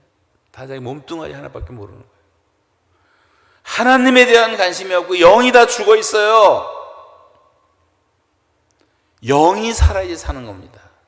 교회가 살아있는 교회가 되면 영가족이 돼. 영가족이 돼서 성령으로 다 통하고 성령이 말씀하시고 음성을 주시면 다 들을 수 있는 교회가 초대교회였단 말이에요. 성령의 음성을 듣고 바울과 바나바를 따로 세우라. 선교사로 보내잖아요. 성령이 역사하는 교회. 내 말이 영이요 생명이라 그랬어요. 하나님의 말씀은 영이고 생명입니다. 영이라 그랬어요. 살리는 것은 영이니 육은 무익하니라. 그리스도의 영이 없으면 그리스도의 사람이 아니라 그랬어요. 성령으로 말미암지 않고는. 근데 우리가 성령님에 대해서 말은 하지만 얼마나 우리가 성령과 동행하고 성령의 음성을 듣고 성령의 인도를 받고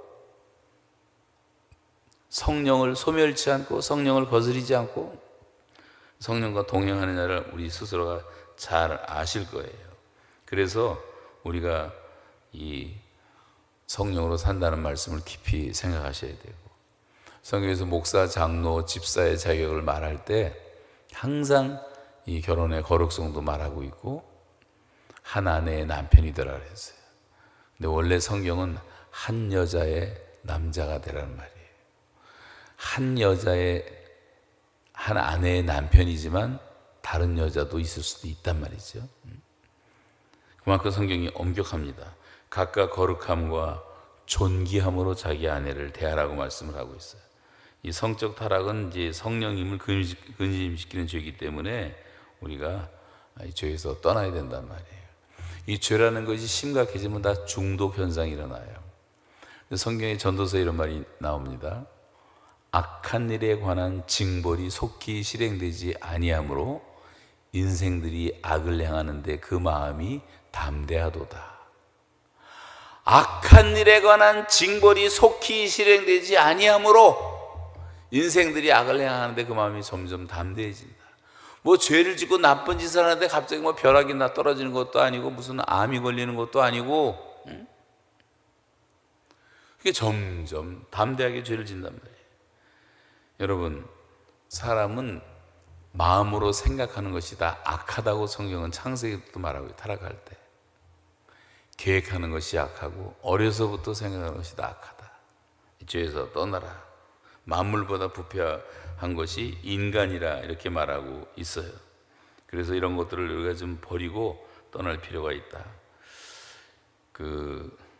제가 이런 식으로 뭐 하다 보면 뭐 한 가지밖에 못할 것 같은데, 그래서 인생들아 어느 때까지 나의 영광을 받고 욕된 일을 하며 헛된 것을 추구하느냐, 또 거짓을 구하느냐, 이렇게 말하고 있어요.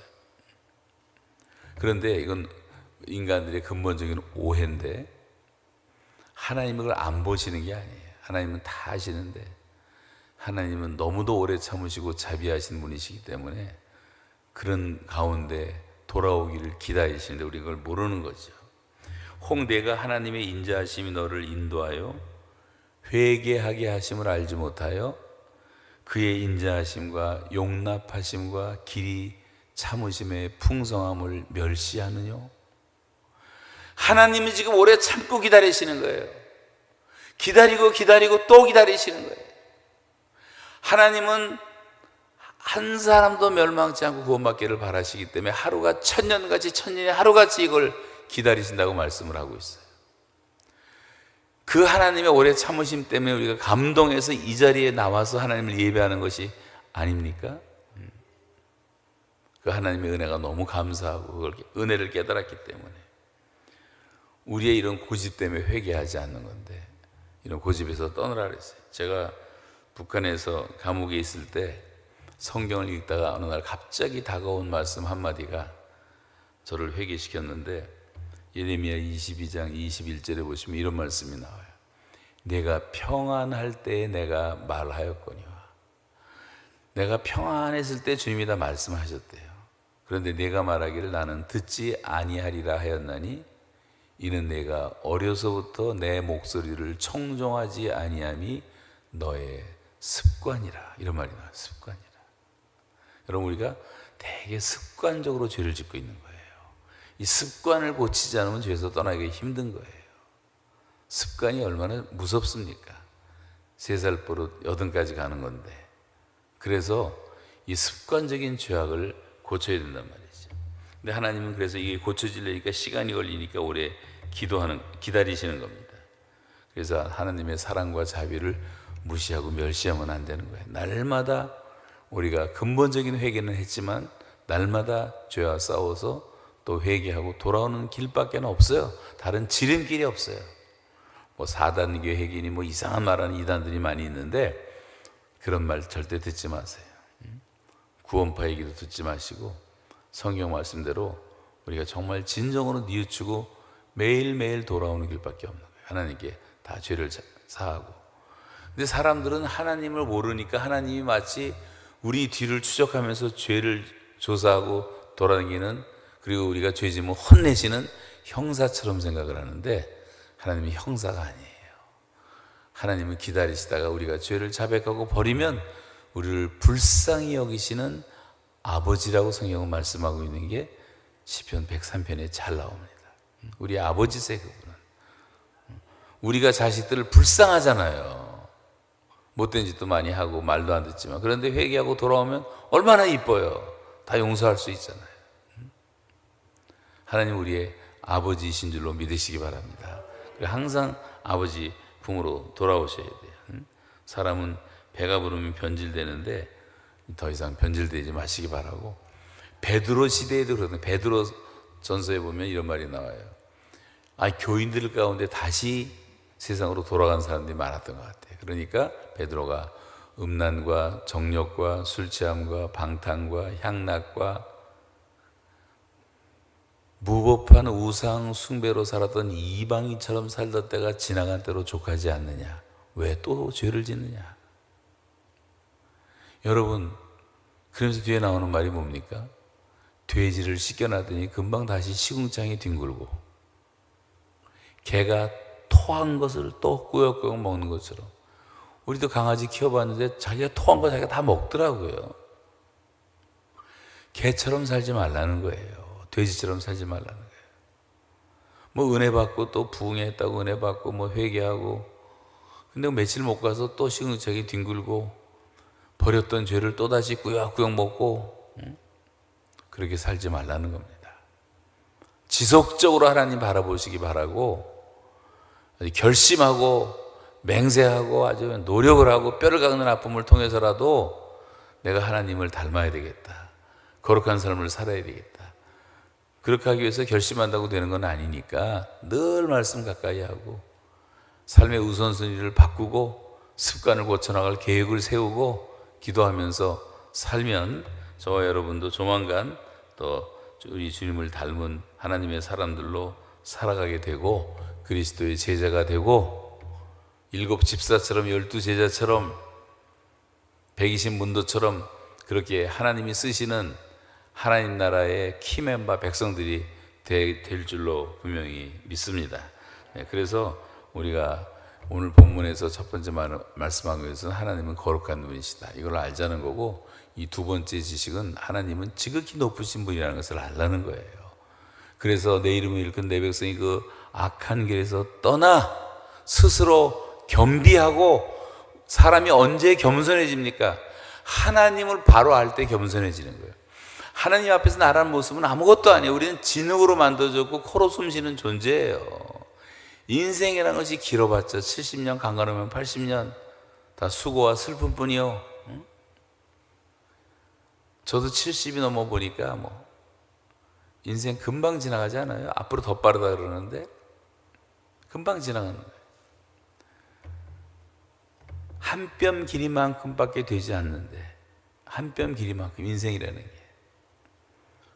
뭐 수고가 뭐 금방 다 지나간다, 인생은 안개와 같다, 그림자와 같다, 성경이 다 말. 풀꽃처럼 풀에 잠깐 폈다가 지어지는 꽃과 같은 영광이 바로 인생의 영광이라고 말을 하고 있는 거예요. 여러분, 수에 칠 가치도 없는 인생, 아무것도 아닌데 하나님께서 하나님의 형상대로 만드셨다는 이유 하나 때문에 하나님이 우리를 가장 사랑하시고 우리를 버리지 아니하시고 끝까지 구원하시려고 하나님의 아들을 대신 보내서 십자가에서 죽게 하셨다는 사실, 이게 사실 어마어마한 너무 놀라운 얘기이기 때문에 우리가 아주 부분적으로밖에 이해를 못하는 거지만, 예를 들면 뭐 얘도 적당하지 않지만 이런 것입니다. 어떤 사람이 강아지를 키우는데 개를 너무너무 사랑하는 거예요. 요즘에 개 사랑하는 사람 너무 많잖아요. 한국은 지금 개판이 됐습니다. 완전히 지금 개가 지금 1,700만 마리가 넘었는데, 개가 1년에 먹은 거 작년에 보니까 2조 7천억 원어치를 먹었어요. 개가 2조 7천억 원어치 개밥에 들어갔어. 애기 낳는데 사람이 먹은 건 2조 2천억을 먹었어. 그러니까 5천억을 개가 더 먹었어요. 지금 우리 사는 송도에 가보면 개 미장원부터 개 호텔, 개 여관, 뭐 하여튼 개 유치원 별게 다 생겼어요. 개 유치원 데리고 나온다니까요, 부모들이. 개가 하도 말을 안 듣고 이상해서 유치원을 보냈는데, 유치원 갔다 오는데 개가 더 시무룩해서 오더래요. 그래서 그 개 엄마라는 사람이 그 다음날 쫓아가서 유치원 선생한테 이 촌지를 줬어. 촌지 돈을 좀 줬더니 그날은 돌아오는데 개가 막 춤을 추면서 뭐 달랑달랑 하면서 돌아오더래. 그래서 보니까 목걸이 하나를 받았는데 반장이 됐어요. 반장을 해야 돼. 이 웃지 못할 현실이 지금 대한민국의 현실입니다. 지금 그 개를 사랑하면 정이 들잖아요. 또 개들이 얼마나 말도 잘 듣고. 근데 개가 병들었어. 살려야 되는데 신음 잠깐만 죽어가는 거예요. 별별 병원 별별 약을 다 써도 안 낫는 거예요. 누가 말하기를 낫는 방법이 하나가 있는데, 저 산속 깊은 데 가서 그냥 완전 방사하고 자라난 수탉 한 마리를 사다가 푹 가서 삶아주면 병이 난다. 그래서 또 수소문에서 그 수탉을 사갖고 삶아서 먹였는데 안 나요. 누가 말하기를 그거 갖고 안 되고 그냥 갓 태어난 송아지 한 마리 사다가 송아지를 푹 가서 그 물을 계속 먹이면 난다. 먹였는데 안 나요. 그랬더니 누가 이런 말을 하는 거예요. 진짜 낫는 방법 한 가지밖에 없는데, 당신 집에서 태어난 아기를 죽여서 먹이면 산다. 이 말이 돼요? 상상도 할 수 없는 끔찍한 이야기. 근데 하나님이 하신 일이 그 일을 하신 거예요. 하나님이 세상을 이처럼 사랑하사 너무도 사랑해갖고 하나밖에 없는 독생자를 주셨는데, 그 독생자를 죽이신 거예요. 벌레보다 못하고 짐승보다 못한 우리들을 위해서 당신의 아들을 죽이셔서 그 피로, 피 흘림이 없은즉 죄사함이 없다고 말씀했기 때문에 그 피로 우리의 죄를 사했고, 피가 생명이기 때문에 그 피로 우리의 생명을 구속하셨고, 하나님의 자녀를 삼으신 사건이 예수 그리스도의 사건이고, 그 예수의 그 죽으심과 그 부활을 믿는 것이 기독교의 신앙의 기본이고 그렇단 말이죠. 이런 것을 여러분 기억하시면서 내 인생 아무것도 아닌데 하나님 나를 이렇게 사랑하셨구나, 너무나 높으신 하나님, 그 하나님을 너무나 모르고 있는 거예요. 지금 주께서 나의 날을 한뼘 길이만큼 되게 하시면 내 일생이 주 앞에서는 없는 것 같사오니 사람은 그가 든든히 섰을 때도 실로 화사뿐이니이다. 아, 슬프도다. 사람은 입김이며 인생도 속임수이니 저울에 달면 입김보다 가벼운 것이 인생이라고 시편이 말하고 있고, 인생은 그날이 풀과 같고 그 영화가 들에 꽃과 같다 그랬어요. 귀인들을 의지하지 말고 도울 힘이 없는 인생도 의지하지 말지니 그의 호흡이 끊어지면 당일에 그의 생명이 소멸되는 인생. 아무것도 아니잖아요. 흙으로 만들어지고 우리는 코로 숨 쉬는 존재예요. 내가 여기서 설교하다가 심장마비에서 죽으면 너무나 죄송하지만 우리 문정욱 목사님이 내일 모레 장례식을 해주셔야 되고, 저는 한 줌의 제가 돼서 캐나다의 우리 무덤에 묻히겠죠. 아무것도 아닌 게 인생이에요. 흙으로 돌아가는 인생들. 내가 피조물이라는 것을 아는 이 피생의식, 피조의식이 얼마나 중요한지 몰라요. 너무 사람을 의지하지 마세요. 한국이 망하는 이유는 항상 혈연과 지연과 학연 때문에 망하는 거예요. 이명박 대통령이 망한 이유도 딱 한 가지예요. 응? 잘 아시잖아요. 지연 좋아하다, 학연 좋아하다. 고대 출신들 쓰고 영남 출신들 쓰고, 나 뭐죠 또 하나? 뭐 이런 식으로 하다가 다 망한 것 아니. 사람을 의지하면 안 돼. 더군다나 하나님 믿는 사람들이라면 우리는 지극히 높으신 하나님을 경외할 줄 알아야 돼요. 하나님을 두려워할 줄 알아야 돼요. 그때 사람은 진정으로 겸손해질 수가 있는 거예요. 뭐 진흙이 뭐 자랑할 게 뭐가 있어요 우리가. 하나님의 신묘막측하신 은혜를 찬양할 수밖에 없고 감사할 수밖에 없고.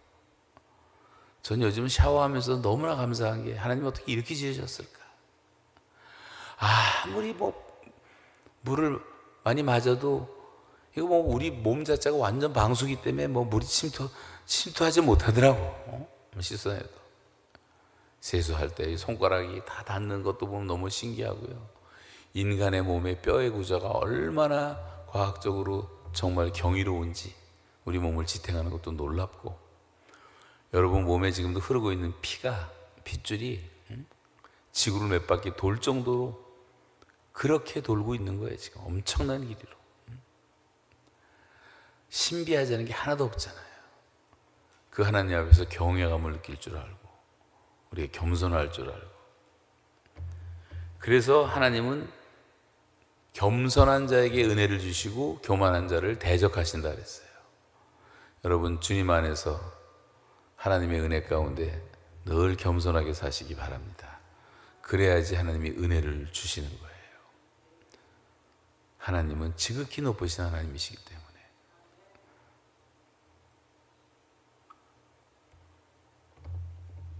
그래서 사람들이 이제 선악과 얘기를 많이 하는데, 선악과를 따먹은 이유가 뭐냐면 하나님처럼 되려는 욕심 때문에 따먹은 것 아니에요? 이거 먹으면 네 눈이 밝아, 하나님처럼 된다. 우리는 하나님처럼 될 수가 없어요. 사람은 하나님이 아니에요. 우리는 피조물이라는 걸 알아야 돼요.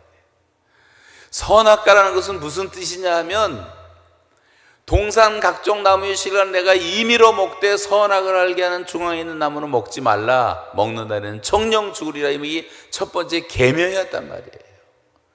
사람을 하나님의 형상을 닮은 자유로운 존재로 지으셨기 때문에 사람은 선택하고 결정할 수 있는 신적인 존재로 지음받은 거예요. 근데 착각하지 마. 네가 신은 아니야. 네가 하나님은 아니야.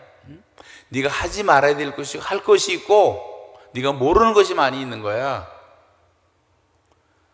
그래서 도덕적으로 선택을 하고 알아야 되는데, 그 중에 하나가 선악과란 말이에요. 그 선악과라는 것은 네가 피조물이라는 것을 알라는 하나님의 계시였어요. 인간이 불순종하다가 죄가 들어오고 죽음이 들어오는 것 아니에요? 우리가 고생하는 것이다, 그런 것이고. 예수 믿으면 구원받는 것은 또 거꾸로 반대의 원리로 예수를 믿기만 하면 구원받는 거예요. 누구든지 예외가 없이. 하나님이 그 구원의 길을 열어놓으셨기 때문에. 다 모든 게 믿음의 문제입니다. 그래서 하나님 앞에서 우리가 겸손할 줄 알아야 된다는 거고, 그리고 내 이름을 일컫는 내 백성이 가까이서 떠나 스스로 겸비하고 기도하여 내 얼굴을 구하라. 내 얼굴을 구하라는 말은 하나님의 영광을 구하라는 말. 영광의 얼굴. 하나님은 얼마나 영광스러운 분인지 몰라요. 사람의 영광 구하지 말고 우린 자꾸만 이 세상의 영광을 구하러 돌아다닙니다. 여러분 예배당에 나오실 때 정말 영광의 하나님의 얼굴을 바라보십니까? 옛날 구약의 예루살렘 성전에 나오는 성도들은 영광의 하나님의 빛을 바라보기 위해서 나오는 거예요. 하나님의 영광의 얼굴빛이 비춰지면 우리의 모든 문제가 해결되고 하나님이 우리를 완벽하게 지켜주시고 은혜를 베푸시고 형통하게 하시고 평강을 주신다고 성경이 약속하고 있잖아요. 하나님의 영광의 빛이 우리 집에 비추시도록, 우리 교회에 비추시도록 하나님의 영광의 빛이 임하면 교회는 부흥되게 돼 있어요. 저희 교회도 제가 처음 시작할 때 우리 다 5가정 정도 데리고 시작을 한 교회인데, 제가 5년 동안 성경 공부를 할게요. 5가정 술 담배 하는 사람들이고 또 주일날 교회 끝나면 춤추러 돌아다니는 별 인간들이 다 있었는데 외로우니까 교회 나온 사람들이었지. 근데 그분들이 지금 다 선교사가 돼갖고 지금 선교를 하고 있는데, 근데 하나님께 돌아오고 하나님을 바라보는 교회가 되니까, 우린 작년이 40주년이었는데 제가 40주년 설교하러 가서도 그런 얘기를 좀 나눴는데, 단 한 번도 우리 교회는 싸운 적이 없어요. 갈등이 없었어요. 여러분 싸움만 안 해도 교회는 부흥됩니다. 부흥되는 거예요. 요번에 갔더니 우리 주일학교 애들이 요번 여름방학 때 VBS 여름성교 하는데 애들이 600명이 모여서 21일 동안 여름성교, 우리는 3주를 합니다. 3주. 얼마나 뜨거운지 몰라요. 우리 교회 청년들이 한 1600명 모입니다. 여러분 요즘 젊은이들이 많이 모이는 교회가 별로 없어요. 하나님을 다 성도들이 바라보기 시작하고 영광을 바라보고 영광의 빛이 임하면요, 교회는 저절로 부흥되는 거예요. 제가 감옥에 잡혀서 3년 동안 담임 목사도 없었는데 와보니까 교회는 더 부흥되어 있었어요. 성도들이 담임 목사가 붙잡혀 가니까요, 매일 기도해야 하고 얼마나 열심히 기도들 했는지 하나님의 얼굴만 바라보는 습관이 붙어 놓으니까 하나님이 이끌어 가시는 거예요. 그러니까 얼마나 제가 교회 가면 기쁜지 몰라요. 요즘에 주일학교 애들이 바글바글하고 보통 3명씩 낳고, 오늘 저 라이드 해준 친구는 5명 낳는데 애들이 얼마나 잘 키웠는지 얼마나 이쁜지 모르고, 지금 그렇게 교회의 부흥이 다시 찾아와야 되는데 한국 교회를 보니까 청년들 다 떠나고 주일학교 다 없어지고 70%가 주일학교가 없어요. 한국 교회가 지금 심각합니다. 이 지도자들이 회개하지 않아서 멘탈리티가 다 장사꾼이 돼갖고 목사건 장로건 다 그냥, 어른들은 다 생산품이고 애들은 다 소모품이고 어른들만 신경 써요. 여러분 죄송하지만 우리 다 반쪽짜리. 우리 살아봤자 얼마나 살고 주를 위해서 무슨 일 얼마나 하겠어요. 자기 신앙생활도 겨우 하다가 돌아갈 사람들인데, 이 애들은요 잘만 가리키면 사무엘이 나오고 요셉이 나오고 마리아가 나오고 디모데가 나오고 다니엘이 나오고 한 나라를 움직일 수 있는 그런 아이들한테는 소망을 두지 않고 11조 내지요, 헌금 내지요, 주일학교 봉사하죠, 또 성가대 하죠. 어른들만 신경, 생산품만 신경. 그리고 20, 30년 지나서 뒤돌아보니까 애들이 다 없어졌는데 한국교회에서. 이 지도자들이 회개해야 되고 부모들도 회개하고, 자식들 공부한다고 고2, 고3 되면 돌아보지도 않고 교회 나오든 안 나오든 상관도 없이 공부만 해라, 열심히 해서 좋은 대학 들어가면 된다, 양계장에서 다 키우듯이 24시간 불 켜놓고 먹이 주면서 알만만이나 내 땅에 항생 주사 나가면서 돈 많이 벌려고 대량 생산하고, 그러다 다 망해요. 그러다가 닭도 다 병들어 죽고 조리독감이 찾아오고. 지금 우리가 자식 키우는 게 양계사 아빠들이 하고 있단 말이에요. 그래서 공부하고 좋은 대학 간 놈들이 효도합니까? 다 교회 떠나고 부모들은 가슴에 멍이 들어갖고 날마다 하나님 우리 자식 돌아오게 해달라고 기도만 하고 있고. 이 부모들이 정신을 차려야 되는 거예요. 어려서부터 마땅히 할 길을 가르쳤으면, 하나님은 경외하는 것을 가르쳤으면 그것이 나오겠냔 말이에요. 그 자식이 실패했으면 손주들이라도 기르세요. 손주들이 잘 기르세요. 그래서 엘리 집안에 하나님의 영광이 떠났더니 줄초성당하고 홈리와 비나스 다 전사하고, 그 소식 들은 엘리는 목이 부러져서 죽고, 그 옆에서 임신해서 만삭이 애 낳던 며느리가 한 말이 뭐예요? 내가 죽고 애가 태어나면 걔 이름을 이가봇이라 하라. 이가봇이라는 말은 하나님의 영광이 떠났다는 말이에요. 그리고 이스라엘이 무너지고 어둠이 찾아오는 거예요. 여러분, 별게 아니에요. 하나님의 영광이 여러분 가정에서 떠나면 여러분 가정 다 망하는 거예요. 이 교회에서 하나님의 영광이 떠나면 이 교회 망하는 거예요. 여호와의 빛이 임하고 있어야 되는 거예요. 그 영광의 빛을 사모하시기 바랍니다. 나의 하나님이 그리스도 예수 안에서 영광 가운데 그 풍성한 대로 너희 모든 쓸 것을 채우시리라. 하나님은 영광 중에 계신 분이기 때문에 우리가 기도할 때 하나님 모든 필요를 다 채워주시는 분이에요. 세상에 가서 거지처럼 급식음식할 필요가 없는 거예요.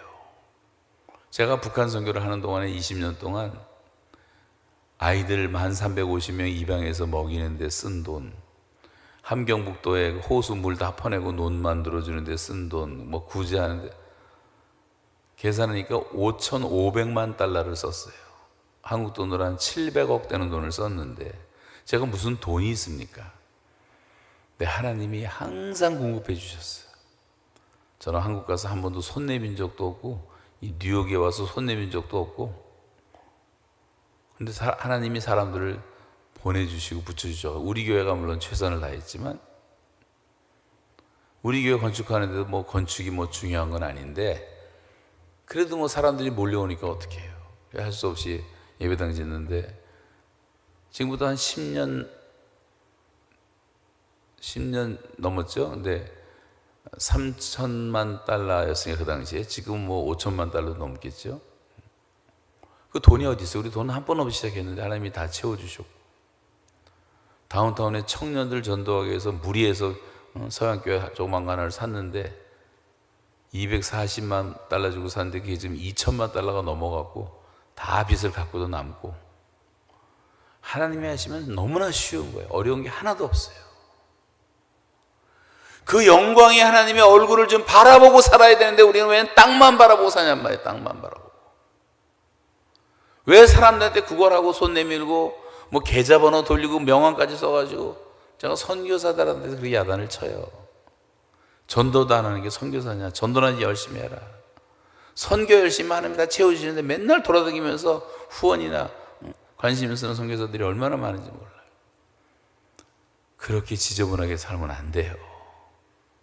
우리는 하나님의 영광의 빛을 받고 살아야 되는 거예요. 영광 중에 계신 하나님이 우리의 모든 필요를 다 채우신다 그랬어요. 그래서 내가 믿는 하나님은 영광 가운데 계신 하나님이다. 그 얼굴을 사모하라는 거예요. 내 얼굴을 구하면 내가 하늘에서 듣는다는 말은 하나님은 신실하신 하나님이라. 신실하신 하나님. 제가 지금 시계를 잘못 봐갖고 조금 시간이 지났는데 이제 끝낼게요. 이제 뒤에 못할 것 같은데 제목만 말씀드리고. 그럼 하늘에서 들으시는 하나님은 신실하신 하나님. 지금도 우리의 목소리를 들으시는 하나님 여러분 믿습니까? 전 이거 볼 때마다 신기한 게 셀룰러폰이, 여기 내가 지금 틀면요, 여기서 이게 뭐 똑딱똑딱 틀면 제가 지금 실험할 수도 있어요. 우리 선교사, 아프리카 선교사 다 나오고, 우리 한국에 지금 돌아간 우리 손주들도 다 나오고, 동영상 다 볼 수 있고 대화할 수 있고, 온 세계가 다 통하잖아요. 이 안에도 지금 뭐 페이스북도 지나가고, 뭐 유튜브도 지나가고, TV도 지나가고, 라디오도 지나가고, 인공위성 6,000개가 보내는 게 다 전파로 꽉 차 있는 거예요. 세상에. 사람의 머리로 만든, 사람의 그 유전자 80억 개를 모아봤자 할머니들이 쓰는 골무 안에도 다 들어갈 정도의 그 인간 피조물이 만든 지식 가지고도 온 세계가 다 통하는데, 어떻게 천지를 창조하신 전능하신 하나님이 우리의 기도를 못 들으신다는 생각을 할 수 있냔 말이에요. 여러분의 신음소리도 다 들으십니다. 골방에서 하는 기도 다 들으십니다. 광화문 거리에 나와서 뭐 소리치는 것도 중요하지만 더 중요한 것은 골방으로 들어가는 거예요. 하나님을 바라보는 거예요. 하나님께 부르짖는 의인들이 많아져야 된단 말이에요. 내가 하늘에서 듣고 그랬어요. 하나님의 영광의 얼굴을 구하는 사람은 반드시 하나님께서 신실하게 응답해 주실 줄로 믿습니다. 뭐 우리 교회 건축뿐만 아니라 저는 한국에서 CCC 옛날 간사를 하고 학생들 성경 가르치다 왔는데 그때도 제가 별별 기적을 다 체험했고, 우리 빌딩 짓는데 돈 한 푼 없었는데 학생들만 있었으니까 체크박 놓고 그 광화문에 있는 빈 땅 위에서 기도한다고 다 미친 사람들처럼 보였겠죠.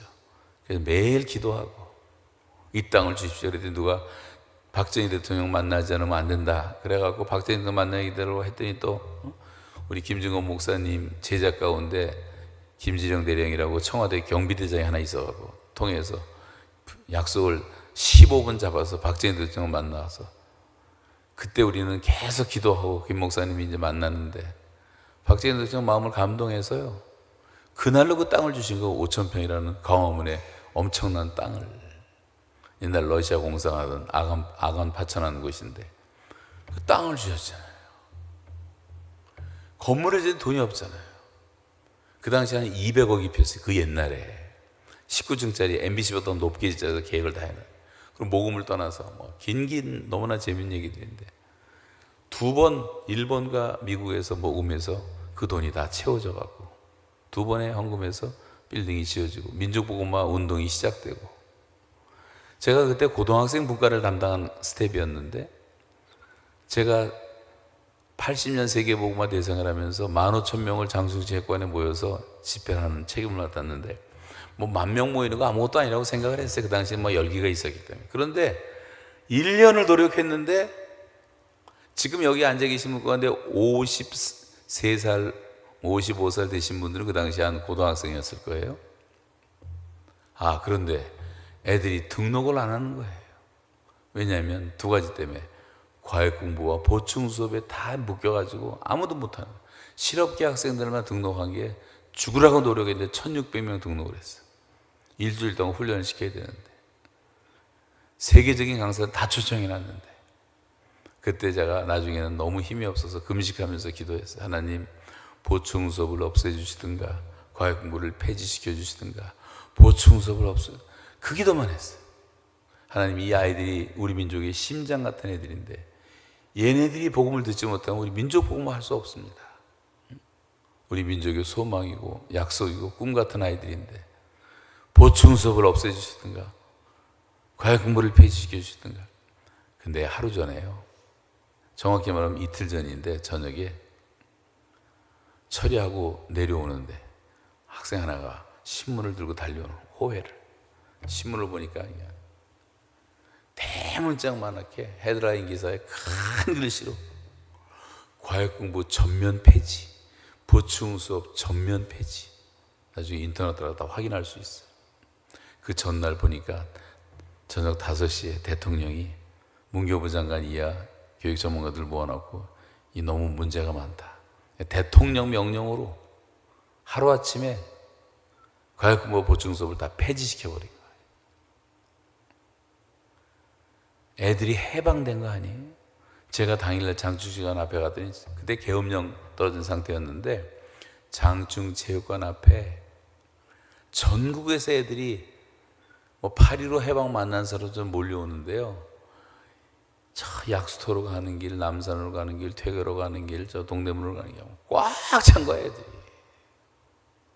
그래가지고 9시 시작인데 8시에 이미 다 차버리고 바닥까지 다 차버려갖고 등록 다 끝내고, 그리고 제가 첫 예배 사회를 보는데 그날 강사님이 누구냐면 어윈대령이라고 달나라 갔다 온 우주비행사, 그분이 이제 첫 강사였는데 그분을 소개하다 학생들한테 얘기했어요. 여러분, 하나님께서 우리의 기도를 들으시지만 이렇게 들으실 줄은 예전에 몰랐죠? 미처 몰랐죠? 그랬더니 이제 김소월의 시를 인용하면서 그랬더니 애들이 막 박수를 치는데 그 10,000명이 넘는 애들이 그냥 하늘이 떠나갈 듯이 하나님께 영광을 돌리고 박수를 치는데 제가 눈에서 눈물이 터졌는데 내가 절제가 안 되더라니까 너무 기뻐서 눈물이 나오는데요. 난 눈물이 그렇게 많이 나오는 줄 몰랐어요. 아주 overwhelming experience. 완전히 out of control. 내가 절제가 안 돼요. 하나님이 주시는 기쁨은 그런 기쁨입니다. 기도 응답 받으면요 하나님께 영광이 되고 우리에게는 기쁨이 충만하다 그랬어요. 여러분, 하나님은 지금도 신실하신 하나님, 기도를 드시는 하나님, 이런 간증을 제가 여러 개를 좀 전해드리고 싶은데 시간이 없어서 못 드려야 돼요. 너무 놀라운 기적들이 많아요. 더군다나 합심해서 기도할 때, 전도 열매들 기도할 때, 전도할 때 왜 기도 안 하십니까? 기도할 수 있는데. 하나님이 하늘에서 지금도 들으시는 거예요. 우리의 기도를 다 들으십니다. 그 믿음이 있다면 새벽 기도에 좀 많이 나와야 되지 않아요? 기도해야 할 때 좀 많이 모여야 되지 않아요? 근데 무슨 행사하고 연예인들이 온다면 뭐 이것저것 모이는데 기도회 사람들이 잘 안 모여요. 그 하나님을 믿지를 못하니까. 여러분, 하나님을 좀 믿어주시기 바랍니다. 하나님을 믿어주세요. 믿어주지 않는 게 하나님의 비극이에요. 여러분, 의자도 지금 다 믿으니까 편안하게 앉아 계시고, 밥도 우리가 식당에서 다 믿으니까 뭐 맛있게 먹고, 약도 알지도 못해서 먹고, 비행기도 어떻게 될지 모르면서도 편안하게 타고 오고, 다 믿는 거예요. 조종사를 믿고, 선생을 믿고, 학교에 아이들을 맡기고, 사령관을 믿고, 아이들 군대에다가 보내고, 다 믿고 맡기는 거 아니에요? 근데 왜 하나님을 안 믿냐고요? 하나님. 우리의 믿음의 유일한 대상은 하나님 한 분이에요. 하나님을 믿으시기 바랍니다. 예수께서도 하나님을 믿고 또 나를 믿으라 그러시잖아요. 믿으라고. 믿음보다 귀한 것이 없어요. 믿음을 구하고 믿는 자에게 능치 못한 일이 없다 그랬어요. 할 수 있거든요. 무슨 말이냐? 믿는 자에게 능치 못함이 없는 이라 그랬어요. 내 입을 넓게 열라 내가 채우리라 그랬어요. 제가 북한에서 나와서 하나님 탈북민 3,000명만 보내주세요. 3만 명. 3명 먹었는데 11조 보내달라고 해도 딱 하나님이 3,000명 보내주시더라고요. 다 들어주시는 거예요. 응답해 주시고. 신나게 전도할 수 있고. 그 북한 신학생들이 성경 100독씩 하고 그렇게 열심히 공부하고 아이들이 공부를 얼마나 남한 공부 정말 따라하기 힘든데 대전 침신에서도 1등하고 장로회 신학대에서도 1등 공부하고 하는 애들이 많아요. 얼마나 열심히 기도하면서 하는지. 그 하나님의 하나님은 신실하신 분이다.